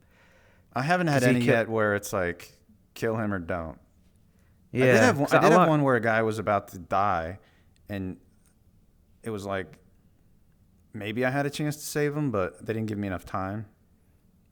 That's the only one I can think of where there's something like that. Because are the bells still there? Because I've been in these areas for quite a while and they're not. Oh yeah, they still do the bells. But is it longer now between time? That's what I hate in the game. Maybe. Do you remember in the first game, every time you ended the day, it would tell you that the number of resources is dwindling, the number of undead is increasing, right? And so they scared me so much that I basically like blitzed through the game because I didn't even unlock like half of the recipes, blueprints, nothing. I just finished the game because I was like, I got to do it because every day the resources are dwindling, the number of zombies is increasing, and like they scared me, and it was like really bad decision because I just rushed because I felt that I need to do it like that, and it wasn't like that, so that was weird. But the game was good. I mean, I liked chapter 1. I like chapter 1 a lot, and it's surprising I liked it so much, but because when chapter 1 came out, it was close to Half-Life Alyx, and I was having a hard time deciding between which I like more. But now I'm like this, even though I like chapter 1 so much, I'm like, I'm not too thrilled about playing this game. Did you play Levitation? No, I haven't. Do it. It's like Half-Life Alyx, Yeah. DLC. Really, it's so good. Yeah, I know Alex has played it, right? Yeah, I was going to put it on the... I think we talked about it, in fact. I'm sure you talked about it in a video, too. There's a new one, actually, called Re-Education. Yeah, but it's short, right? It's like yeah, that's short. Yeah, I mean, I made a video about all the different mods and stuff, but there's so much extra content for Half-Life Alyx. But with Citizen Sinners 2, I wasn't really that bothered about playing it. In fact, I didn't play it for probably a good week after it came out. Because I don't know, I just got this impression it was more of the same. But I have enjoyed it more than I thought. I will say that the movement's very, very slow. Like when you've come from Half-Life 2 VR mod, and then you go to that, it's like, wow. Even Vertigo 2 feels a bit slow. Vertigo 2 feels very slow. But it has teleport at least. Yeah, and I wanted to thank you, Alex, because in your video you taught me how to increase in Alex how to increase the movement speed. Yeah. I made a comment under your video. Yeah, that's definitely something that they should have just put a slider in the game. Yeah, exactly. And I said that in my comment, and people were saying me, but you understand that's because it's VR, so you have to move slower, and that's what but they can give you they can default it to slow and let people choose. Yeah, you're going to get sick. Yeah. And you get that a lot though. If you I've just uploaded a video about Gravel, a racing game, and a lot of comments are saying, "Oh, it's going to make you sick" and stuff like that. But some people just I don't really get sick that much anymore, so it's fine for me. Yeah. Okay. Anything else we want to say on chapter 2? You've played most of it. I mean, what have you finished? You've not finished it yet, have you? 8 No, hours. I haven't finished it. Only once Vertigo 2 came out, that's what I wanted to play. I didn't want to play Retribution at all. Yeah, so maybe we can talk about it next month when we've played more. But let's talk about Vertigo 2 then, because that's definitely the best game I've played for a long time. Yes, so Vertigo 2 came out recently. You probably played Vertigo Remastered. There was a Vertigo that came out originally in 2016 that I liked back then, but it had major difficulty spikes and some weird bugs and stuff. This game has some difficulty spikes too. I heard. Yeah. Did you see the latest? Did you see the latest patch notes? He says, "Proof, I have mercy." He wrote, "Proof, I have mercy," and then lower the number of ships somewhere, lower the added a checkpoint in boss fight. So he literally said, "Proof that I have mercy. Look, I have mercy upon you." that's in the patch notes. I laughed at that. Yeah. Yeah, the very first boss is very tough. I heard they're really like bullet sponges, right? Oh, yeah, and they're bullet sponges too. Yeah. So I did the first boss not so bad. It's that I'm stuck on the third boss, I think now. That boss I wasn't stuck on. The one that's weird. With the big head. Yeah. Yeah. So it's weird how I didn't. Yeah, it's different. I heard you have to teleport a lot. You do. With that first boss, you have to teleport definitely. I didn't teleport once. Oh, you didn't? Oh, okay. No. So you can get through it without teleporting. Okay. Did you manage to get the portal gun? No. I don't even know where it is. Did you? I found it. There's a video on my channel from the game. You can see how I found it. But there's like a mini game. You drive on the moon. It's very similar to that Moon Knuckles demo. Remember, there was this demo that this guy made for Valve. So I think it uses assets from it. So that's nice. And you are like moving on this moon buggy, and you have to shoot with the portal gun. And there are enemies that come like towards you. And if they get to your buggy, they explode, and it's game over. And at one point, there's like 7 of them, and you have to very quickly kill them all before they get to your buggy, and you have like really like a few seconds for it. And I tried it like 10 or 15 times, and I failed every time, so I just left it. But supposedly, I watched a movie on the YouTube. If you manage to kill them all, then a portal opens, and you like come back to the game, and you have then the portal gun as a gun. It's like a secret gun. Can you shoot portals on any wall and walk through it? I'm not sure. Okay. I didn't check, but I know you have I know you have the weapon unlocked, and I heard the game has lots of like that hidden weapons. Yeah, I found 2 hidden weapons so far. Okay. I found one. The bow. I found that quad bow. Yeah, the quad bow. I didn't like using that. No, I don't use it. It's shit. But the next hidden weapon I found, I'm not going to say what it was. I hated using it. And I was like, it doesn't make any sense what it is. And then I thought it was part of the story. I was like, what the hell's going on? Why? I was very confused. So there are parts in this game where you're just going to be like, what the fuck is this? I don't know, where something doesn't make much sense, but it's a wacky game.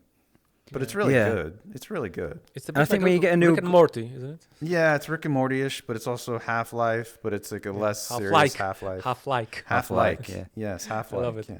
I love it. Yeah. Have you finished it, Justin? No, I'm 8 hours in that one also. Yeah, because I'm 6 hours in and I've got to that boss with a big head. But yeah, I mean, it's so diverse that every level feels different.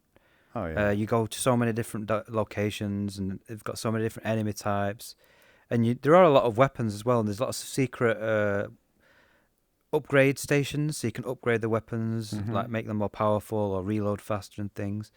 It's probably the best game I've played this year, I would say. Yeah.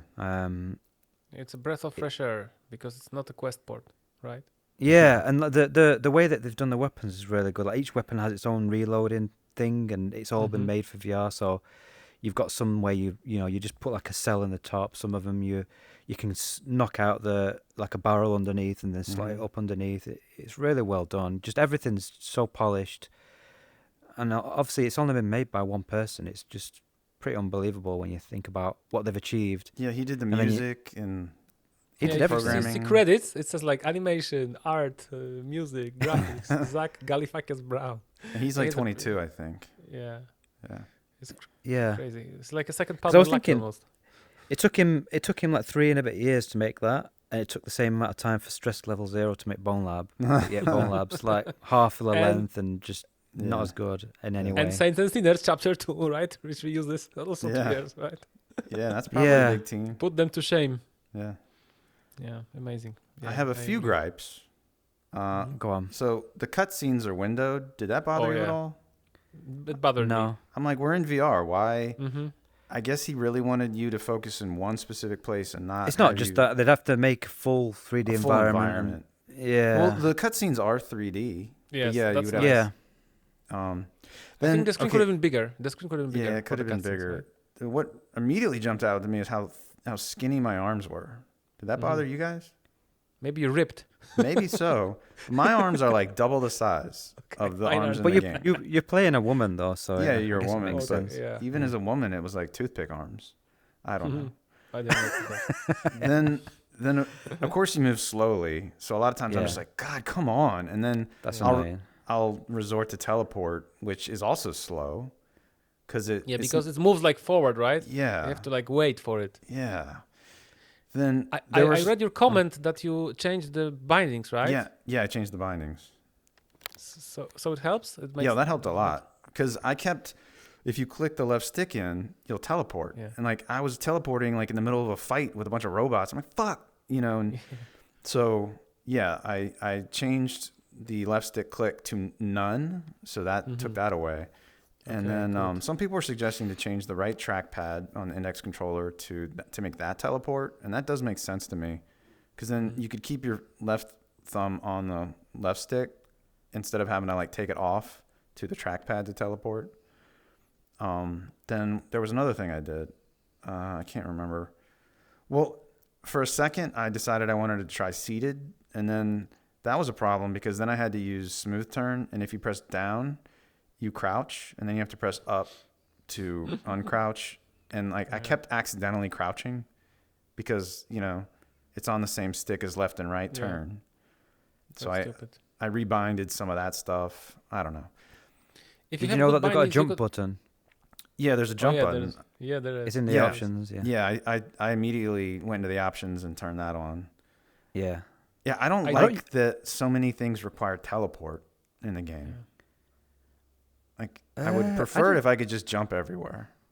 Yeah, there is some. I didn't think there was that many. I mean, you can jump to most places, but there are some of these places where, like, if you've got to get on top of a container or something, where you just literally couldn't jump onto it, you'd have to use teleport. And when you're doing those secret weapon things, they take all your weapons away and they make you use the secret weapon to fight a bunch of enemies. I kind of didn't like that, but now I after that second one that I said I didn't like, I understand now. Oh, this is what all of the secret weapon things do. They all take your guns away. At first, I was pissed. I was like, fuck, why'd you take my guns away? You know what? I think I watched this part in Virtual Strangers. I think Wes was playing, and he had this bow, and he tried, and he was like getting really massacred at the beginning. That's the quad bow, yeah. Yeah. So, and it takes such a huge part of your field of view. It flashes when you shoot. You can't see even when you're shooting. That's crazy. Yeah.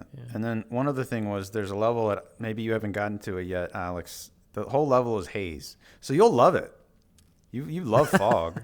Well, I couldn't see anything. It's just all white haze everywhere. But is that the point of it though? I guess so. But I love being in a lush alien world with aliens everywhere. Like there's a level like that looks sort of like how No Man's Sky, how their initial trailers looked. Yeah, you know that level. I've just got pastel with this. When you get in the sections where you go flying up into the air on these that type springs. of shit I love, but don't put me somewhere where I can't even see the environment. But you'll see what I'm talking about when you get there, and you'll probably get an erection. I love it. Yeah. All right. Well, that was all I had to say as far as my gripes. I really like the game otherwise. Yeah, people should buy this game. It has like very few reviews on Steam. Yeah. Yeah, it's just not getting the. I think it's difficult to, because one thing I've noticed is like if you put a video on YouTube, like you've got all these creators that are putting these videos up at this game, and they're not really getting many views. So there's just something about it that's not attracting people. I don't know what it is, but I'm gonna make a video about it and try and do something a little different. See if I can get some more views from it. But I don't know. It's just weird. I think maybe it doesn't look good enough or something, because it does look great, but it's not like. Obviously, it is definitely indie. It's visually. cartoony, yeah. It's very quirky. It's very weird. Mm-hmm. Yeah. Oh, and even the loading screens are funny. Yeah. Yeah, the little hints and stuff, and like to move your hands in VR, move them in real life. Yeah. I loved it. And I loved it. sometimes if you'll die, it'll make fun of you. It'll be like studies find that people with, and it'll be your Steam username. Yeah, like, I saw that. Died whatever % more often or something like that. And did you? I love that there's a photo of your Steam avatar. Oh yeah, on the desk. Great. I didn't expect that. Yeah. Yeah, I didn't expect that. Yeah. The boss fight with the what's it like what's the sap? tree thing? The sap lord. Yeah, there was some funny lines it was throwing out, which genuinely made me laugh. Like that was one you don't respect timeout rules or something. It was like, yeah, it was funny. That was an example of a boss where I don't like that some of these bosses you can't tell if you're hurting them. Like you couldn't tell if you were hurting that. I couldn't, like when you're first shooting it initially. It seems like it's just bouncing off. They should have probably had like bits of sap come off or something. Maybe. Yeah, there needed to be something because it did look like it was just bouncing off and not affecting him. Yeah. The game this with the hat. 370 reviews. So. Yeah, I didn't do a video of Vertigo 2 because I wanted to actually enjoy it and not feel pressure, but also I knew it's not going to get many views anyway. Because nobody would know outside of us what it even is. True. But even the first game, it's amazing. Like when this game came out, there were so many people in the Discord I was in where they were like, "Should I play the first game?" And it's like the first game's still a great game. Yeah, it's not as good as the second, but it's still really fun. It's like good 3.5, 4 hours. Especially the remastered version, it's great. Yeah, that's what I mean. The remastered version. Yeah, it's great. So it's just people just aren't aware of it for whatever reason. This even has a demo, so like, I don't yeah. know. I think it's one of those things that'll build up over time, and if they bring it to PSVR2, it should do quite well as well. Hopefully, yeah. But I think we should still make, as creators, I think we should still try to make movies about it and just like spread the word. Hopefully, it'll catch on. Oh yeah, I'm definitely going to talk about it in another video I've got planned. So I'll be trying to spread the word if I can. Yeah, and I forgot to tell you that your channel is great, but you probably already know it.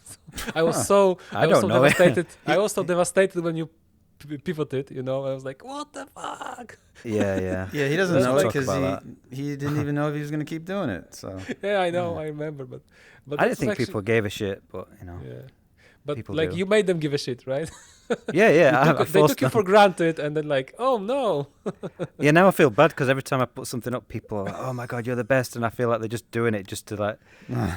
They think I'm on suicidal watch or something. Like, yeah, you're amazing, Alex. Don't leave us. And stuff. But they just because they just started to appreciate you because you showed them what they will lose if you don't do it anymore, and I think that makes sense. Okay. That's fine. You probably had tons of praise before, but you just weren't reading the comments, probably. No, you know what? You know how people are. If they want to shit on something, they will do it. But you get the odd comment. Yeah. If something is good, you expect it's good. You expect things to be good, so we don't praise good things because it's as it should be. It's good. Yeah. But if it's bad, then you shit on it because you are unhappy. And now you deserve all the praise. Thank Keep you. up the good work. Yeah, speaking of that, I have a much easier time pointing out the shitty parts of a game than I do praising it. So you're right. That's like you should do videos then because some people like that critique. Oh, where I shit on stuff. Yeah. I think I was very critical of PSVR2, but I still like it and I'm keeping it. I'm not selling it. So maybe if you listen to me, I still want one. Horrible. So okay, good. I didn't dissuade you. So no. I still want one. And of course the cable is a non-issue. I hate this cable hate. Yeah, we don't. Well, care I've got a cable. I'm used to it. Yeah. I'm in the cable club. I think cable is cable is sacrifice for stable quality, better graphics, no lag, no compression, and amen, brother. Yeah, and I'm not getting tangled in my cable. I never tripped on it. I think the worst thing that happened is that I stepped on a cable when I was crouching, and then when I got up, it got yanked, right? Because that's the worst thing that happened. So yeah. You have a Quest 2, a Pico 4, an Index. Is Index your favorite? Yeah, it is my daily driver. Yeah, that's what I bought Pico and I thought it's gonna be my daily driver, but apart from that glare issue, I live in a block of flats. It's something called probably projects in America and estate in Britain, right? You know what I'm talking about? Like those huge concrete slabs, right? Mm-hmm. So like few hundred people live in my block. So I have like 100 Wi-Fi networks. You know, so it's the interference is so huge that I could never get any wireless streaming get to work well in my block. So I have to use the cable. Yeah, in that case, if they had some WiGig thing, that would work for you, wouldn't it? Yeah, it would. Yeah. There's this no-feel thing, the index, but it's like so expensive. Yeah, what, $400 $400 or something? Yeah, it's crazy. And index is like a 4-year-old headset, and I'm afraid that if I bought it next day, Valve will announce Descartes. Yeah. I still believe in Descartes. My copium levels are high. In Descartes we trust. I hope Bradley's predictions will turn out to be true. They must do something. I mean, I really believe that Valve will finally, at one point, maybe next year, maybe in 2 years, release a headset. I think. By the way, do you ever use Steam Deck? I don't have a Steam Deck, no. Okay, that's a great device. I love it. But you play flat games more than I do. I think I play. Yeah. I'm one of those people. Yeah. Yeah. Oh, that's fine. I remember Anthony was giving you shit for it, but yeah. I play lots of flat games on my arcade cabinet. Exactly. I like playing good games, and really there's so many good VR, so many good non-VR games which have depth, have good story, they are long. So VR games are still in a bit of this Atari 2600. Remember? Yeah. Anthony liked to say it, that we are now in the Atari 2600. Yeah. So maybe now we're in like a Commodore 64 phase. But still, we're still far from Yeah. I think that must be part of why he quit was that it's just not advancing enough for his expectations. I know people who for example stopped playing, they say there's no going back. When they started playing VR games, they cannot play flat games because it just doesn't do anything for them. Yeah. And I mean, I respect that. I don't have that. I'm happy that I'm not like that, because then I would be cutting myself off from a huge number of great games. So yeah. All right. So you want to talk about Half-Life 2 Episode 2 VR mod? That's next. Yeah, it comes out today actually. Yeah, it's out now. So did you already discuss episode 1? We did last month. Okay. Yeah. So Alex and I both played through it. I did a video. It's on my channel, and this I definitely enjoyed this one more than episode 1. Way more, yeah. Yeah, way more. This one's pretty much nonstop action. Like when I was editing this video, I was feeling the whole time I don't need to edit much out here. Because nice. There's always something happening. Yeah, the pacing is so good in this. It's better. I actually prefer it to the main game. It's so well done. It's just constantly takes you to a new place. There's a new thing going on. There's the combat's really, really good. Those hunters are really good to fight as well. They're like these two-legged. What are they classed as? They're not robots, are they? Bastards. They're like some sort of alien thing. Yeah, and they're just really cool the way they animate. There's a lot more destruction in this as well. I don't know if you noticed, when you're in environments, a lot of stuff gets destroyed. When you have this big fight at the end, literally houses blow up and you can see all the wood flying everywhere. It's really impressive. Oh yeah, that kept killing me, and I didn't realize what was going on. The house blowing up. Yeah. They literally blow up houses with these striders, and it's just the only thing I didn't like was the vehicle bindings on the. You having to turn on the same stick as you're accelerating. You accelerate up and down, and then you turn on the same stick left and right. But I've just noticed they've released they've actually given you the option to change it. So I wish I'd waited now, because that was my main annoyance. But they fixed that. So now it's on turning can be on the right stick now, huh? You can bind it. Yeah, you can go into the Steam bindings and bind it to whatever you want. Oh, most people won't do that. I did go into the bindings, and there was no way to change it, but apparently now they've set it up so you can change the steering and the acceleration to. Why don't they just default it? I wonder why. It's a weird layout because, every game normally you'd accelerate with the triggers, accelerate brake, and then you use your thumbstick to steer. So accelerating with the thumbstick and steering, it was impossible to. You can't steer and accelerate at the same time, because as soon as you start turning left, you're not accelerating anymore, so you kind of like to roll the stick around. It just felt really awkward and twitchy. I didn't like it. Yeah, and I used the car to kill a lot of the enemies, so that was tough. Yeah, but other than that, everything else, I mean, the game obviously itself is absolutely amazing. It was my favourite game I played this year until Vertigo 2 came out. And even then, it's still a close call because I did enjoy the combat a lot more in episode 2 over Vertigo 2 because it's so much faster and everything's more hectic. And the only movement reason I speed can't really enjoy it annoys more is me. because I already played it when it came out in 2007.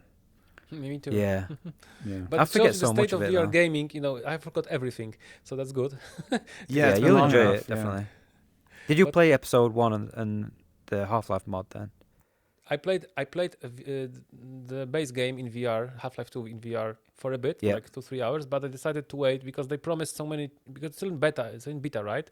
So I think they're planning huge graphical upgrades like textures, shadows. They even showed some concepts for that. Like I want to play the best there's version. a lot of mods as well now. You can download like texture packs and that stuff guy in the workshop. didn't he make a whole texture pack for it? Yeah. I just played it standard, to be honest, and I still enjoyed it a lot.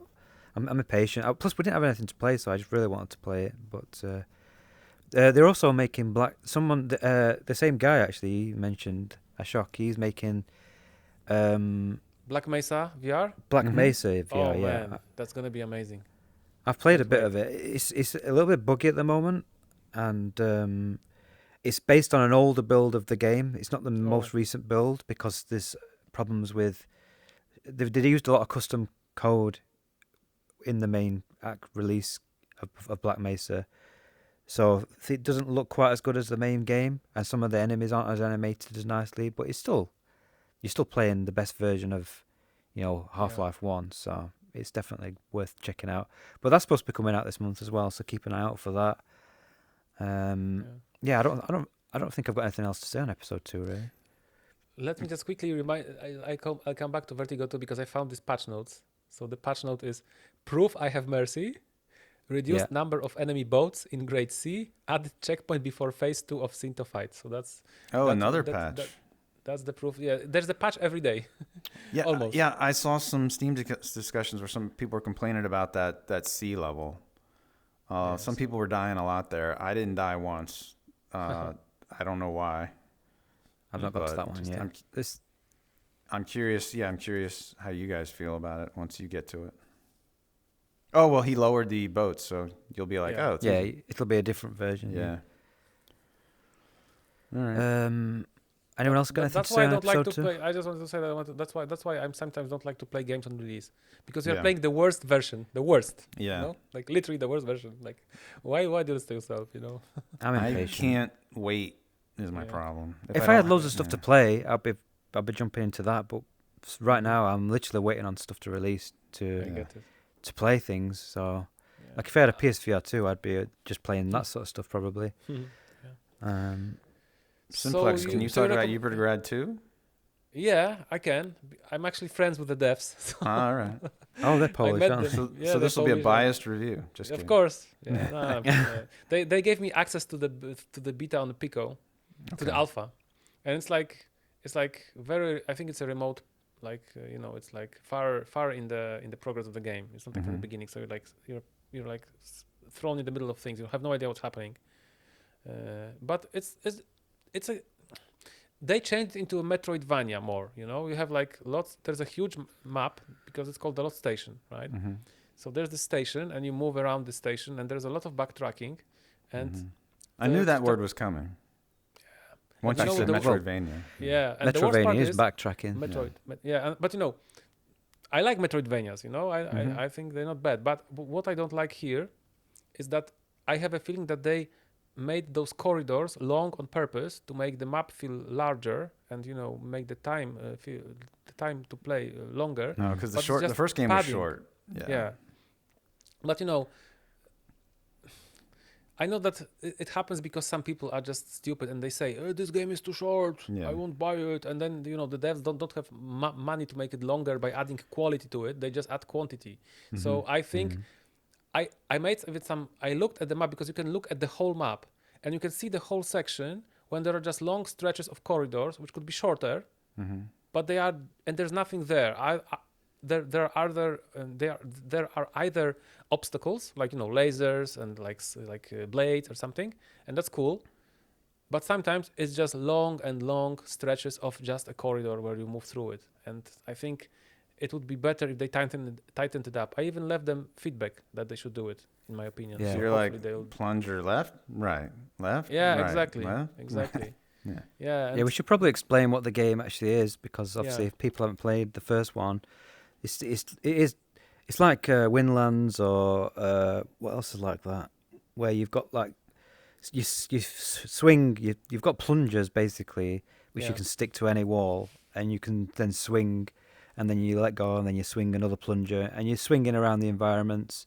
You can walk as well, but obviously, Actually, and the you main couldn't walk. You couldn't walk in this version. This was crazy. oh, is it the first? Well, could you work in the first one actually? I I can't don't remember remember what. walking. But Maybe you only can't. it's really weird sometimes, because sometimes you need precise movement and you couldn't do it. You have to use those jets from your hands. Oh yeah, there's some jets as well. That's But right. sometimes they wouldn't work on the floor. It was alpha, so I don't know how it's supposed to work really. But it was. really What would you weird. describe? Is it a puzzle game, or because you had to kind of get through the levels and No, figure it's out more how like there weren't many puzzles. Just pushing buttons, and it was more avoiding obstacles. There was Yeah. I recorded my gameplay, and there's a fragment where I tried to pass one small section for 10 minutes, literally, because I was dying every time, because there were revolving blades that were revolving in a very confusing manner for me, and I just couldn't pass it. And I also made them feedback that the checkpoints are too few and far between, because sometimes when you die, you respawn at the end of the corridor. So if you die, you have to again traverse empty stretch of a corridor to go back to the place you died. Before you get to the point, yeah. Yeah. Or for example, there's this whole chain of hard obstacles, those blades.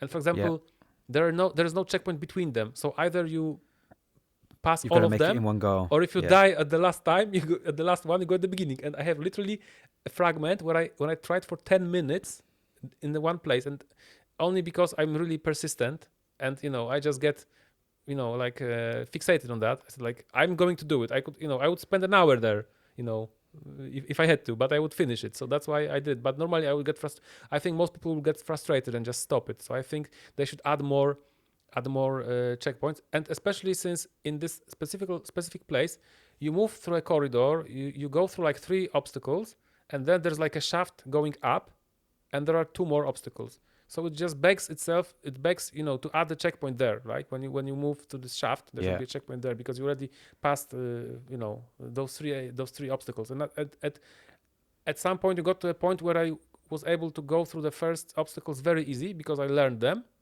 but I still had to do it to go to the hard one. It's like getting to a boss in Demon's Souls. It's like it's a never-ending debate. So My friend said, is it harder than the first game then? I think there are harder parts, but it's mostly because of those checkpoints. If they made the checkpoints better, it would be easier. Right. Yeah. But there are new puzzles. There are like trash compactors, that like go from up to down to like crush you. There are lasers. It's more diversified, and it's really nice. There are lots of environments, but I think they should make just those corridors shorter. And I didn't get it. Sometimes there were huge objects in the game. Like you are small, but everything is so huge, and I don't understand it. Like, why it's like that? Why there are some things that are small to your scale? But for example, there's a room with toilets, and those toilets are like as tall as buildings, And I just don't get it. Is it just like a joke? Is it lore? I don't get it why it's like that. Why are those toilets? Do some giants live there? Are we like miniaturized? Is it intercosmos? Maybe it'll explain that. Maybe it'll explain it later. Yeah, but that's really, really weird. But it was alpha, so I had no point of reference. But I think it'll be fun. I think it'll still be fun, and I hope the people. Yeah, the first game was fun. It was just short. It was great. But Yeah. It was short, but they did add those free. Remember, I'm biased, so I have to defend them. They added those courses, and it wasn't expensive, and they had this free version, sneaky peeky, right? So you could also play the free demo, I guess, on some platforms, and they did add all those levels for free, so you could really have more replayability. If you wanted, to go on the leaderboard, be faster than your friends, you could do it because there were all those like tracks, right? Yeah. Courses. So, yeah. And this is a very small studio. It's like 10 people. And I like there are already people, PC Master Race who are like shitting on them because of the graphics. Yeah, it'll probably sell better on the Quest, to be honest. But Yeah. I don't think it sold well on the PC anyway. The first game, I think it was more the Quest that sold most copies. I found this post like let me because this guy wrote a post called "Has this Quest port been enhanced for high-end VR?" Oh, I know exactly what that is. That would have been Rooms. Rooms.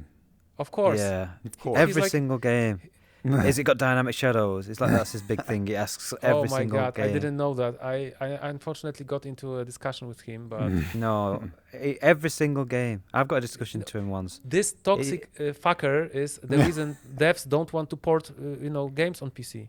Yeah. Seriously. All he does is concentrate on every little. Has it got dynamic shadows? Has it got high res textures? And it's like, just look at the pictures. Is it something you're interested in or not? A game doesn't need to be that high end. Yeah, he's obsessed with graphics, that guy. Yeah, He's a graphics And whore, and yeah. And every review he puts up, it's like it goes into detail about, how it's downgraded for the Quest and this, that, and the other. It's like, oh, for God's seriously, those people are the worst. He's the worst. He is literally Yeah. the worst. He's the one I see all the time in every single game, and he'll just leave negative reviews if he thinks it's a Quest port. And yeah, If you he's a want to shithead. sell to PCVR users, do not make a game looking like it's running on 20 years old hardware. That's that's him. Well, they And- just won't bother then. So Yeah. it's just the price you pay. He says, games made for Quest 2 like Yupitergrad 2 are using extremely low processing capabilities, and the bottom end garbage quality you get is something I personally would rather be without. Then don't play it. Go away.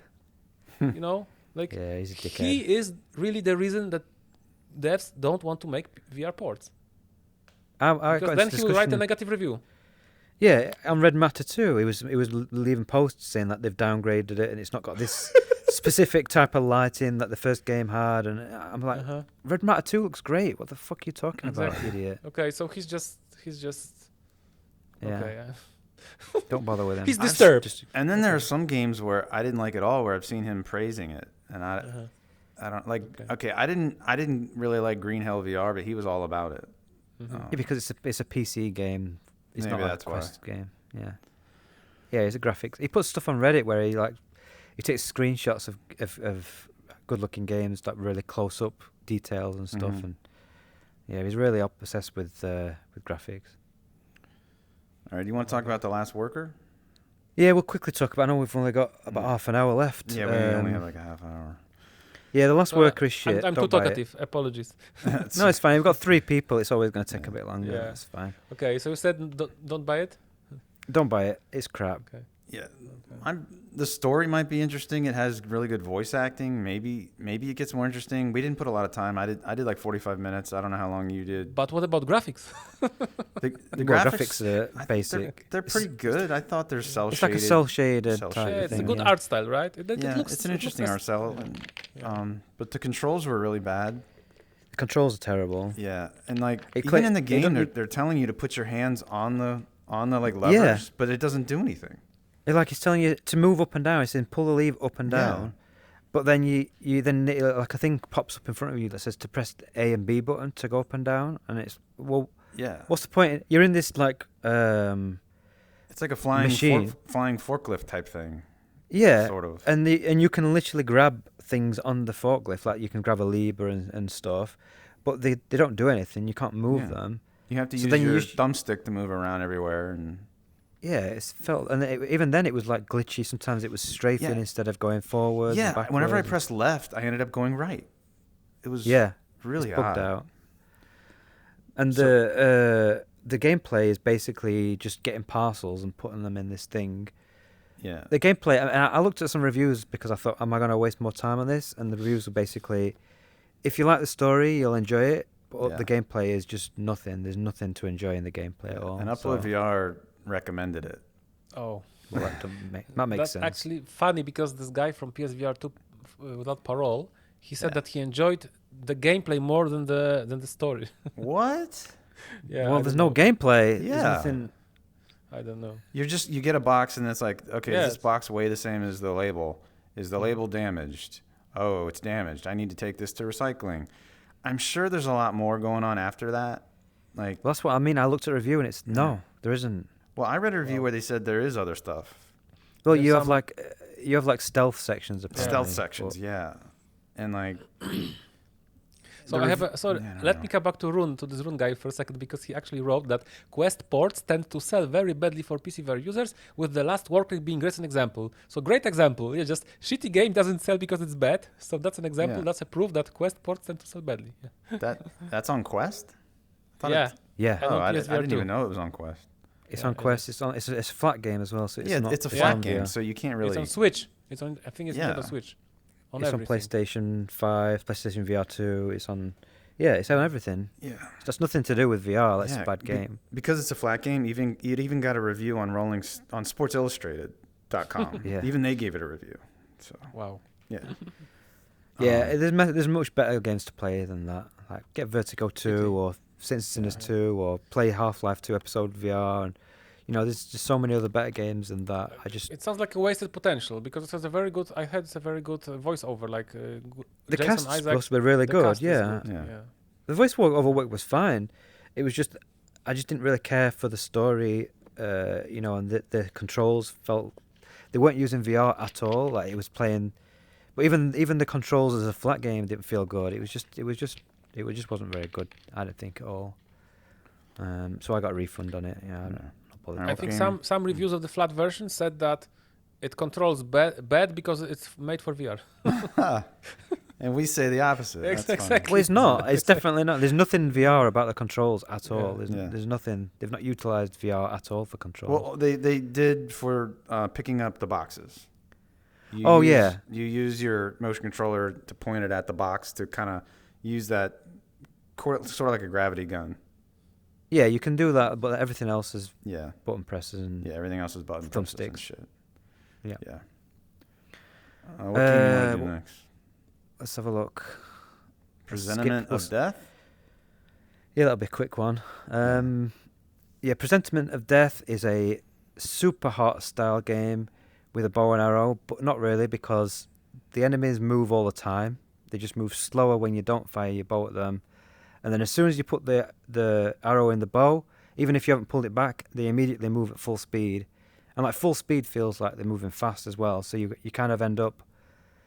I just didn't like the way they balanced it. Like you're either quickly, frantically shooting, but even then you can't take your time because they're still moving. So it's kind of... And then it's just... As well, if you haven't got a massive play space, which I haven't got right now, it's really, really hard because you've got to avoid, like with Super Hot, you've got to avoid stuff. You've got to move your body around because there's no locomotion. Mm-hmm. But I was having issues where it was literally clipping into my face and stuff when I could see that it was in front of me or above me. And I even emailed the developers and they never responded. But it needs, the hitboxes needed working, and they need to make it more like Super Hot. I think it would be really good if it was like Super Hot, where you have to pull the bow back, but as you're pulling the bow back, they're moving faster. Mm-hmm. That would work really well, but they just did their own little weird twist on it. From the very second I got in the game and they were immediately walking toward me, I was like, oh, I don't like this at all. Because in Who's Super Hot, you spawn in the level and you can stay completely still and the enemies will stay still pretty much. And you just kind of slowly move your head around to assess the situation and plan what you're going to do. But you don't get that time in this game. It's just... Yeah, with Super Hot, it's all about you can move and then you can freeze and look around, see where the next enemy is before you plan your move. Yeah. But you can't do that with this because you're up against the time, and some of the levels as well.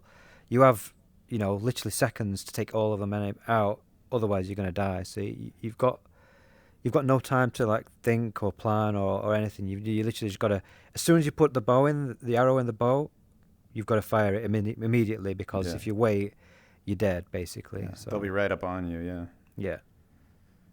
Yeah. So that was another one I refunded. Yeah. Guys, I just sorry to interrupt this program, but Gambit just got a 6 out of 10 on the VR grid. And 6 they out say of it's very 10? disappointing. And they say it's very disappointing. And I they kind of are quite. figured They that have was good gonna track be- record, right? I mean, I trust Yeah. them. So pity another game that. This didn't live this up. does look like, to be honest, this does look like a Quest game. That's Yeah. just gone on PC. But I don't know. I enjoyed Zero Caliber, which is the same developers who made Gambit, and it is co-op. So I'd be interested to try it out because of that. But it doesn't look amazing to me. It looks kind of basic, but we'll see. We'll have to try it out. Okay. What's next? I'll let you pick one. We played Walkabout Upside Down Town. Or Upside Town. I always want to say Yep. Upside Downtown. Yeah, because you're Yeah. upside down. Yeah. Well- Yeah, I mean it was interesting. You're playing golf up on the ceiling, up on the walls, but it makes it much harder to control. Yeah, I didn't realize this because I never really looked into it. But you're always kind of on the not on the floor, but you're always obviously your way up. But then they'll have it where you can change gravity, so you put the ball in and it'll go onto the ceiling. Yeah. So then you're still stood on the floor. So then you've got to kind of move your putter up to the ceiling, which is surprising how much more difficult it is when you're having to kind of like awkwardly try and put the ball where your hands aren't just down in front of you, and you're just doing a normal swing. And sometimes, like you said, they're on the walls, and yeah, it's a completely different. It changes the gameplay elements, which I thought was really clever, the way that they did it. I've really enjoyed it, actually. It was better than I thought. Yeah, I liked it, but I think I'd rather play the standard way. I won't want everyone to be like that, but it was definitely interesting because all the others are basically the same game, but just different environments. Whereas this felt like they'd actually changed up the gameplay a bit. Okay, so Hyperbolica was a game I've been watching. It went on sale, so I tried it out. I was interested in it because it really looked really weird, and like it changes the perspective as you walk is really trippy. So I wanted to see what that felt like. And a lot of people are saying it was giving motion sickness, and I'm always about that. I want to do anything that's going to make me feel weird. Maybe because I want to feel motion sickness because I can't feel it. It doesn't ever happen to me. Yeah, same Didn't here. happen. I have iron stomach. Yeah. Always had it. Have you played Jet Island with modifiers? No. Oh, that's a good test. Okay. And 'Cause- there's this Polish game. What's the name? It's in space. One detached. Have you Oh have you yeah, played it? I played played that, Detached. yeah. I never finished it, Okay. but yeah, that one when you put it in astronaut mode, that was awesome. Yeah, I used the astronaut mode. Yeah. Oh It man. was fun. It was Yeah. fun. I like that game. So the deal with Hyperbolica is like while you walk, it's weird. Like it's hard to even describe. So I was looking up the definition of hyperbolic. It's like there's exponential. Everyone knows exponential growth, where hyperbolic is even higher, even more a more steep curve than exponential. So I don't know if that's why they named it that, because as you walk, like something looks far away, but as you walk toward it, it gets closer to you like way sooner Really than you would quickly, expect. Yeah. Because this is called non-Euclidean space, right? What's confusing to me about that is all those games where they use that term non-Euclidean space, it was always games where you could just like walk around in your play space and like T for God. T for God. I thought you said Yeah, but this is nothing like T for God. Like T for God doesn't the world doesn't warp strangely as you walk around. I think that maybe this is the real non-Euclidean geometry. Like Maybe it's really weird. I mean, everywhere you go, it feels like you're drunk. Which that's the cool thing about it. Other than that, it feels like you're playing like Vacation Simulator if you played that before. It's not even like a native VR game because it only have VR supported, but you can play it flat. Oh, you can play it flat? Oh. Yeah. The gameplay is boring. You're just going around talking to these floating robots or monitors or whatever, just like, Vacation Simulator, and you're just going around everywhere, like wondering like, what the fuck do I have to do next? Where do I need to go? And it's just tons of dialogue. But it's text. You just have to read it all. Oh, that's the worst. Yeah. So if you want to try something that's really weird and might make you feel sick, get it. But not for the No gameplay. thanks. I'm all right. Yeah. So, what do you want to talk about now? Gunfire Reborn? Gunfire Reborn, yeah. Yeah, you Gunfire played Reborn that. has a mod. Yeah. So it's not actually a VR game, but it's got a really good mod with motion controls. And I think don't think you played a lot of it though, did you, Justin? No, we got to like the boss and Yeah. couldn't beat the boss. And I think you got past the boss. We killed the boss, but then we didn't have time to carry on, so we had to quit the game. Okay. And then we came back, and then we tried like 2 times and died again. So we've died from that boss for like 9 times. Mm-hmm. And to get to the boss, you've got to go through the entire level every single time. I'm surprised you lasted that long, 8 or 9 times. It was because it was co-op, and I was enjoying obviously being with Josh and what have you. But I've given up on it now. I've tried every single roguelike that people say is great. Yes. I do not like roguelike games. I hate them. Did you play In Death? Yeah, I hated it. I don't like In Death. But I've never played In Death Unchained though. Oh, you should. It's I don't have good. a Quest. Okay. Yeah. Yeah. It was the chains that were bothering you. Now it's Unchained. You're gonna like it. Yeah. What about the Light Brigade? That's a roguelite too. I don't like it. Okay. Yeah. So you don't like roguelite. But I love okay. Compound. Okay. Yeah. That's.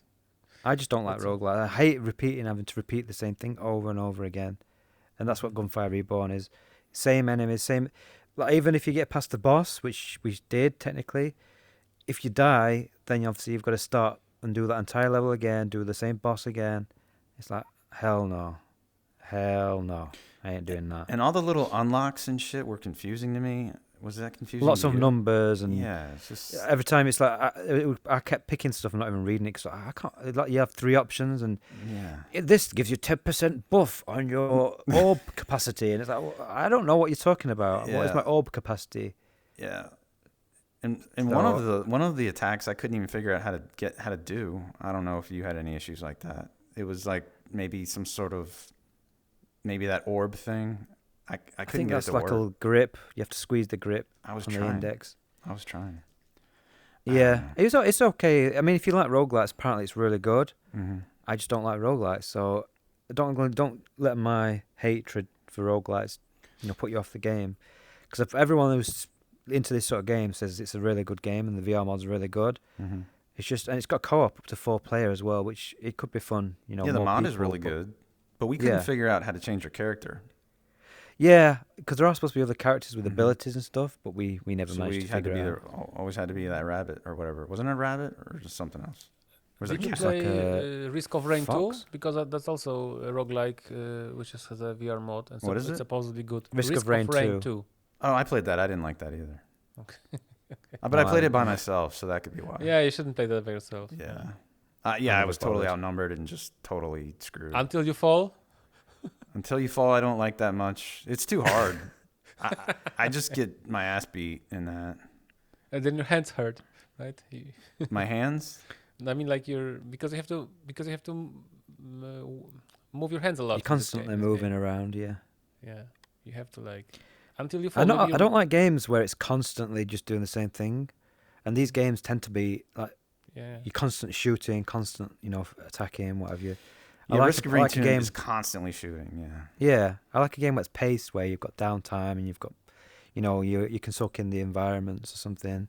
Mm-hmm. If a game's just constant shooting, I thought District Steel had a really good pacing. The gameplay was the same pretty much all the way through, but the gameplay was so good and it always had like these moments where you're in between that it never got old and I never got annoyed with it. Whereas something where it's just constant, room to room, constant fighting, I can't get in with that. No game where you can soak in the environment. Hitman. That's a Hitman World of Assassination. It used to be called Hitman 3, and then they put them roguelike. It's a roguelike mode. Is it? Freelancer. They added a freelancer mode. And it doesn't work in VR. I know. No. Yeah, that's why they gave me a key. They wanted me to play freelancer, and then I said, "Wait a minute, this doesn't have VR." But they said, "Okay, well, you can just do a VR video then." So it has all 3 Hitman games in it. I think it's $70. But I was actually surprised. I played all these levels: Paris, Sapienza, Miami, Mumbai, New York, Haven Island, Dubai, Berlin, Mendoza, and I'm Dartmoor. surprised. I didn't think you would like this game. I like it. Yeah, weird. because of the detail, and there's just so much. That's going what I'm saying. on. If you have a game that's got good looking environments that's interesting, the gameplay don't even need to be that strong, because in VR it's interesting to be in that world. Yeah, you don't even have But to if a play the game's- game. You can just Yeah. walk around in this fucking thing. But if a game Alex, is literally you made just a fantastic game, video, right, on your channel about what Hitman does wrong. yeah, It does a lot of things I loved wrong. it. I loved Yeah. it. and they never changed Yeah. anything. Yeah. They never did anything. I so. played this standing. I think you pretty much need to play this seated, and then it'll work better. But playing it standing is tough because it You just have to doesn't- reset. You Yeah, have to reset a lot. I hate having to constantly reset. I can't. That pisses me off too much. And then when you go for some stealth kill, it won't work. And I don't know if it's because I'm not in the right position. You just have to punch. I just punched people because it was the only. Even then, that was hit or miss. Yeah, So. I guess you could punch them and that doesn't kill them. Well, maybe sometimes I think. Yeah, actually, sometimes I punch people and it killed them. Meanwhile, if I hit them in the head with a hammer, it would never kill them. It's weird stuff like that. But yeah, the controls are weird. I've done 3 videos. The third one hasn't come out yet. Of me playing this. I don't know how interesting they are to watch because they're probably too long. But They make good content. I've seen a lot I of think content so. creators make videos because it's so dynamic and there's so much stuff goes wrong. Yeah. It can make for interesting videos. yeah, I'm gonna actually probably make When you one on it fail. as well at some point. Yeah, because So go on. how does it run? Is it? I had very blurry. You have to, 500. You increase- got to put your super sailing up to 500%, It's madness. and then it's Yeah. great. Yeah, Yeah. it's definitely defaults to a low resolution. It looks so blurry It with looks that. But terrible it without must be that. undersampling because any other Yeah. normal game, if you put it to 500, it would run Yeah. at 5 FPS, right? Yeah, I don't know. that's what I said. But on launch, it's definitely not running at native resolution. Because you put it 500% and you can still get respectable. If you were Wow. if you were trying that with a 1080 or something, no, you're gonna have problems. But the cards we have now, they're fine. Yeah, well, you've got a With this 49 game. to come in. With this so game. you'll be good. Yeah. You'll be able to put this. Yeah, this is a really good I card for VR. I only bought it because of VR. If it wasn't for VR, I would never buy it. Yeah. Yeah, you wouldn't So- need it for non-VR really. But- Yeah, I agree. And New York and Haven Island were DLC, so I had to pay $9.99 to get those. That shows you how much I liked it. That I wanted to Wow. pay $10 to get those levels. The, Wow, the yes, Haven the Island pro- one is the beach one, where it's like, like the stereotypical amazing looking island that everyone would want to go on a vacation to. Mm. So that's why I wanted to go there. And then Which there is were your women- favorite level? Oh shit, I don't know.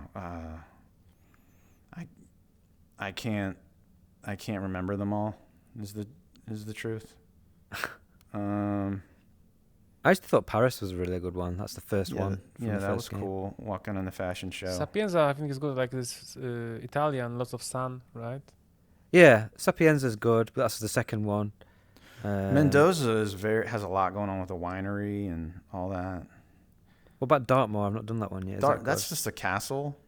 I think There's like a murder mystery type of thing with that as well, where you can Oh, try and yeah? solve the murder and stuff. So Alright. you don't have to just do the regular game. You can apparently if you find the detective before he goes in the house, you can Uh-huh. be his disguise, and then you can actually solve the murder like a. Oh, murder I mystery. did take his clothes, but it was after everyone was already after me, and it was too Oh late. right, Yeah. yeah. You should replay because I think that's the forte of this game, replayability, right? Oh yeah, you could put a ton of time into this game. Yeah, because there's so many different ways to do the missions, and it's hard to actually see all the level as well, because the levels are so big, Yeah. and there's so much detail. Like you could go in and you could see new stuff you've not even seen before if you do a second and third Definitely. playthrough. Yeah, and I didn't realize until you told me that when I was carrying like a rifle, it was on my back. So that's why everyone was freaking out. And I was like, why is everyone freaking out? I'm not doing anything. I watched a video where he put on this disguise as this this model, Yeah. and he was just walking through, and everyone's like screaming and running away, and he's walking down the catwalk and everything. And everyone's like panicking, and he's like, "What the hell's going on? Why is everyone running away?" It's because if you have a machine gun, you can have them if you're in a disguise that should have a machine gun, like if you're a guard or something. Police or something. Yeah. But if you're a regular guy, you can't walk around with a machine gun on your back. People don't like that. because you're in first person, you can't even see that it's on your back. if you were playing, it does show a little yellow marker to say that you're. Do you know where your inventory is? Yeah. When you put it in, it'll show like a yellow symbol to say that you're. It's going to compromise you. That it's going to compromise me? Oh. Yeah. All right. Well, I think I played through all these levels before I learned that from you. So it's just a lot of me getting found out and not realizing why. Yeah, having to murder everyone and not knowing why everyone's mad at me. Yeah. Do you want to talk about more of that? I guess your next game, Ghost of Tabor. I think we should skip that. Yeah, we haven't played enough of that yet. Yeah. I've not played any of it. Yeah. Did you have a contact to the death to get the key? Because I'm interested in that. Yeah, we have got a contact we can give you actually. Great. It's actually it's you Wes. Know that you know the contact. Yeah, it's Wes from Virtual it's Virtual him? Strangers. Yeah. By the way, I was actually on Virtual Strangers. I was on this end of year, this game of the year, something. Oh, this was that like a 20-hour stream? Yeah, I was there, like one of the segments. I was there too. Oh god, yeah, they like to do it long. Yeah. We've got 10 minutes left, so what should we choose? Know who else likes to do it long? Exactly, and you say that. They like to do the my mom joke, Oh, remember that? Yeah, I remember that. Yeah. They even got a soundbite at one point for it. Yeah. They're still doing that joke. Yeah, it's like so tired now. Yep. I do it like 10 times every. Yeah. Do they? Oh, yeah. I cringe every time, but I just. Yeah, and on the VR Crewcast with Gamertag and a bunch of other people, they do it there too. Yeah. Oh my god! you've got to know the timing. Like jokes expire. You can't keep doing the same joke. The audience loves it. If they say something like a double entendre and they don't make the sound, then people in the chat like. Yeah. Really? Oh my god. Well, there are a lot of people new to VR, so it's a new joke to them, I think. Yeah. Okay. They're playing to the audience, so I respect that. Okay. What should we do? We've got 10 minutes left. Let's talk about Paper Beast. Have you played Paper Beast? I do. About that. That's a game I need to finish. Me too. I kind of lost interest. Yeah, that's the problem. I've tried twice now. Game. And the problem I have with it is if people don't know what this is, you're in like on a planet or how would you describe it? I don't know. But I don't know. Alternate dimension. You've all got these animals like made out of paper, and the object of the game is like a little puzzle sort of thing where you've got to try and figure out how to get the animals to do something that you want them to do by using the environment. So you can like manipulate sand sometimes or use other animals to do things for you. The problem is that it's just so boring. I mean, you literally, you know what you want to do, you know what you need to do, but getting the actual animals to do what you want to do and actually just doing the thing you need to do just takes so long. Yeah. You sometimes think the game is broken, right? Nothing happens and you don't know why. I mean, there's like one way you've got to get these things up a hill and it's made out of glass, so you've got to get sand from these dung beetle type creatures that are there rolling into a ball, and then you've got to put it on this glass, and you just got to keep piling it up, and it takes ages, and eventually you make a path for them to get to the top. That's literally the game. But you're just waiting around for these dung beetles to roll the sand.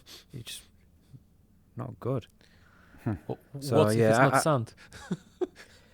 Well, unless it is shit that looks like sand. But yeah, a lot of people say it's a really good game, and I don't know, maybe I've just not got the patience for it, but I just can't enjoy it. I've tried twice. It's weird. Now. It's very weird. That's the art style is I like the atmosphere and everything, but just the gameplay is so dull. I just can't keep sticking with it. All right, so upcoming games. I'll try to go through this pretty fast. Yeah. So Resident Evil 4 came out, the remake, and Praydog is working on a first-person mod with motion controls like all his other ones. But you can play it now, I think, in third person. Yeah. Or is it first person? Yeah, you can play third person. Okay. Do you know? It's got a first-person mod, I think, but okay. Apparently, it's not the greatest yet. I don't think he's working on this yet. I think he's still working on the Unreal Injector. Because I think he really wants to get that done first. But then he's going to do Resident Evil 4 remake. But apparently that's getting a VR support on PSVR 2 as well. So yeah, they still haven't come out and said for sure if it's the full game. Maybe it is. Well, they said they've started work on the VR mode. So personally, I'm now changed my mind. I originally said I think it's going to be a extra thing. Mm-hmm. But the fact that they're starting it now, after the game's released, I think they are actually going to bring the full game. Yeah, because they previously called it VR content, and now Yeah. they call it VR mode. Mode. Yeah. So yeah, I think. I think they'll have looked at the Resident Evil 8 and how well it's done, and I think they'll have said, "Well, yeah, actually, let's do the full thing." All right. So yesterday, Agony VR came out. Have you Polish game. played Agony? Polish. Oh, it's Polish? It's a very controversial game. Yeah, it's Polish. Yeah, it looks like horror and sex combined. It's like torture porn almost. which is Edgy. it's up my alley for sure. Okay. Yeah, and It's I contacted the developer and I got a key, to give away. So I'm gonna add and post a song at the beginning of this episode, and the first person to comment on YouTube, the game that the song comes from gets a key to Agony VR. And maybe you, it looks like some sort of torture porn game. So maybe you can give me the contact to the developer. They're Polish, so hopefully they'll okay. have problems giving me the Yeah. key. And remind me, Wes was he was working for what developer? Which game? Ghost of Tabor. Ghost of Tabor. Okay. Yeah. Cool. Okay. Gambit comes out today. What did you say? 6 out of 10. Yeah. The Yeah. VR grid. Okay. Half-Life 2 Episode 2 VR mod comes out today. Breachers comes out April 13th. I think it's already out on Quest, maybe. I There think was it's in, Alpha. Oh, okay. yeah, I Alpha. think it's on the App Lab thing or Okay. something. Kill It with Fire VR comes out April 13th. A Night in the Attic comes out April 13th. I learned about that from Mateo311. He had an upcoming VR game video. Never heard of that game. Yeah, What is it? it's like, what are those little mazes that have a ball and there's little holes and you rotate the... Like a labyrinth. Yeah, labyrinth. It looks like that, but it looks pretty unique. Okay, I'll have I to don't look know. at that. A Medieval VR. I'm excited for that. April 19th. Oh yeah. Yeah. Yeah. And they will have a discount for owners on Steam. Oh, okay. Have you heard about this game, Not for Broadcast VR? Yeah, I This have game heard not about for- that. I think it has Yeah. mixed reviews. The devs decided to not give any kind of discount for owners of the flat game Oh, because they said that it's so expensive that they won't do it. And now like Wow. 7 people bought it. maybe that's why it has mixed reviews. Maybe people were pissed. And you know why it has mixed reviews? Why? It doesn't work on Windows mixed reality headsets. Oh, And there's no error message. All the people who tried to play it got a black screen. And one of the buyers figured out to use Revive, and the developers actually marked his answer as the solution to the problem. So if our game doesn't work, use Revive. Yeah, and Steam doesn't show supported headsets anymore. Exactly. Unfortunately. Yeah. Exactly. That's crazy. And they put it like at the very bottom in the minimum requirements. Yeah. There's this very small letter that it runs on Rift, Quest, and Vive and Vive and Index. That's it. Yeah. So. That's All right, so a sad. game called VR Tribes comes out in April. It's one of these games where there's one person who's like the monster, and then there's other people fighting him. But it's gonna have online. So I think most of these games are usually local, but this one will have online play. Firmament comes out May 18th. That's a big one. Yeah, I'm looking forward to that. It was delayed 3 years. Yeah, yeah. Because It's when I was watching your episodes with Anthony from 2 and 3 years ago, you guys were talking about Firmament. I think That's crazy. It was a it was Kickstarter funny. game. it was funny watching that, hearing there's so many games you guys talked about that still haven't come out. It was Right. hilarious. Like District Steel, it's still in early access. Yeah, still early remember. access, and he was talking about Node, which never came out. Okay. Do you remember Node?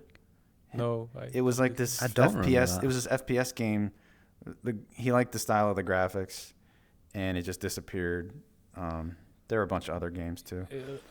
I interrupt your program again. Apologies. Gambit has 3 reviews on Steam. They're all negative. Ah, damn. Garbage, crashed constantly. Had performance ruins there.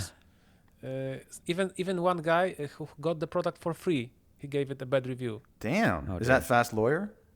Blue VR. Blue VLU VR. I VR. don't know Blue VR. Okay. Yeah, Is I in don't our know either. Discord. Incredibly, this is another guy. Incredibly unfinished, lacks variety of weapons, longer campaign. AI is ridiculously easy to deal with. UI is a mess. So Yeah, Okay. not bothering. All right. not good. Humanity. Originally, I thought that was just PSVR2, but it's coming Oh, to I PC. played it on PSVR 2. Oh, you played did? it on PSVR 2. Yeah, Was I that any did. good? It was interesting. Oh, It's okay. like Lemmings. Yeah. But, Okay. Yupitergrad 2 comes out. We It already just talked says about that. soon. Pixel Rip 1978. I'm excited for that. That comes out soon. yeah. Another Fisherman's Tale soon. Pirates VR Jolly Roger. Have you guys ever No, heard it's of that? not soon. That's I've heard of That's- it. Yeah, it says soon is probably. It's probably 2 another years, one of these apparently. abandoned games. I looked on Steam because someone was asking about it, and the Yeah. developer said that it needs at least 1 to 2 years before it's out. So Oh my god! that- Then why did you put that's not- soon? Why do you put soon on Steam? I don't know, because Oh. I think I watched that same video and I was like, oh, is that actually coming out? And then I Yeah. looked into it and it's not. So. Okay. I also don't think that Yupitergrad is coming soon. I mean, Oh really? Oh, it's just that's my hunch. But yeah. Okay. this Okay. year, yeah, but No, it's not soon. Then Journey to Foundation we talked about last time is fall. Synapse 2023, and then Deadbait is new to What? me. That's to be announced. That's one of these one guy's the killer, and then other people have to run away Another from one. him type of game. Yeah, And that's all I know. that's all you know. Yeah. I don't know Breachers, nothing. Breachers is coming 13 April on Quest. All right, 13th so it's April, the full Breachers. release on Quest. Is it it's PC as well then? Steam said April 13th also. Okay. Hopefully it's Okay. good. Yeah, I've heard it's good. Rendered Reality says it's good. Okay. Yeah, it's like a Breach Rainbow It's like Six a type Rainbow game. Six Siege. Yeah. Yeah, Hopefully You- it's good. Yeah. Nice. yeah. I won't mind playing that actually. I like that sort of game. Cool. All right. Well, That's it. anything else, Simplex? You know, I played some Population 1 after it became free, and I was surprised that I had fun with it. I mean, it's not Huh. not nothing like home about, but if you play with friends, it was fun. So that's what I did. Just Yeah, I haven't fun played to do. that since closer I- to when it came out. You did? Yeah, I mean, that's around the last time I played it, I think. Probably, I Okay. mean, I don't know. A few I played it when it months- came out, yeah. and then I played it a few months after, and I just got that, because you're dealing with people who just play it all the time. I Yeah, just yeah, got I know what absolutely you mean. annihilated. It was that I- last update where they added in a new map. That's when I played it. Yeah. I once played it, and the guy like flew down and killed me with a knife while flying. Wow. That was Yeah, it's great, the only but- problem with online games like that. But you Yeah. get people who just try hard, and then Mhm. as a casual gamer, you just die all the time. Then it's not fun. Yeah, that's why I Um, like games where they match you to people who have similar skill level. Yeah, but they then need some enough people players cheat to do and they that. like create new accounts, and so they pretend Yeah. they're like Ah. twinks. Yeah, so that's yeah. And I also enjoyed, after the fall, they added some new maps and patched it. Again, Yeah, I should try in that co-op. again. We've Just been don't play it playing Left 4 alone. Dead. Have you tried Left 4 Dead 2 VR mod? no, Okay. but Oh I my love the God. game. It's good. Yeah, Oh yeah, that's It's right. amazing. Okay. We'd The much mod's rather not play the that best than mod. play after Yeah. the fall. Yeah. the mod's a Oh. bit basic. Like you just point and shoot. There's not like Mhm. reloading or anything, but the gameplay is so much better than. Of course, I agree. Yeah. So you can play multiplayer? Yeah. Yep. Oh, cool. Yeah, we play with like 4 people on the Discord. Amazing. Yeah. Good to know. And you can use all the custom maps and stuff from the workshop as well. So you've got loads of content. Wow. It's really good. Really good. Isn't in it VR. sad that like a 2008 flat game is better in VR than like a 2020 game? Like, Yeah. what's happening? But even the new version, what was the Back for Blood? Back for isn't Blood, as good it's as- worse. Yeah, But it, that just shows how good that game is. I mean, it's True. just an all-time great. yeah, So, there's this great video by Cropcat, I think, where he compares it, and Yeah. it's like really brutal. yeah, he does that though. He likes to Yeah, decimate games. exactly. Okay. Right, I think Yeah. that's it then. Yeah, that's Thank it. you very much. Thanks guys for inviting me. It was really fun talking to you. Oh yeah, It's definitely. no problem. Hopefully We'll have we'll do it to again. get you on again in the future. Yeah, I mean, all the, like you don't have to ask me twice. I love talking, as you can see. So yeah. That's fine. All right, that's it. All right, bye. Thanks. Thanks. See ya. Bye. Take care. Have a great Easter.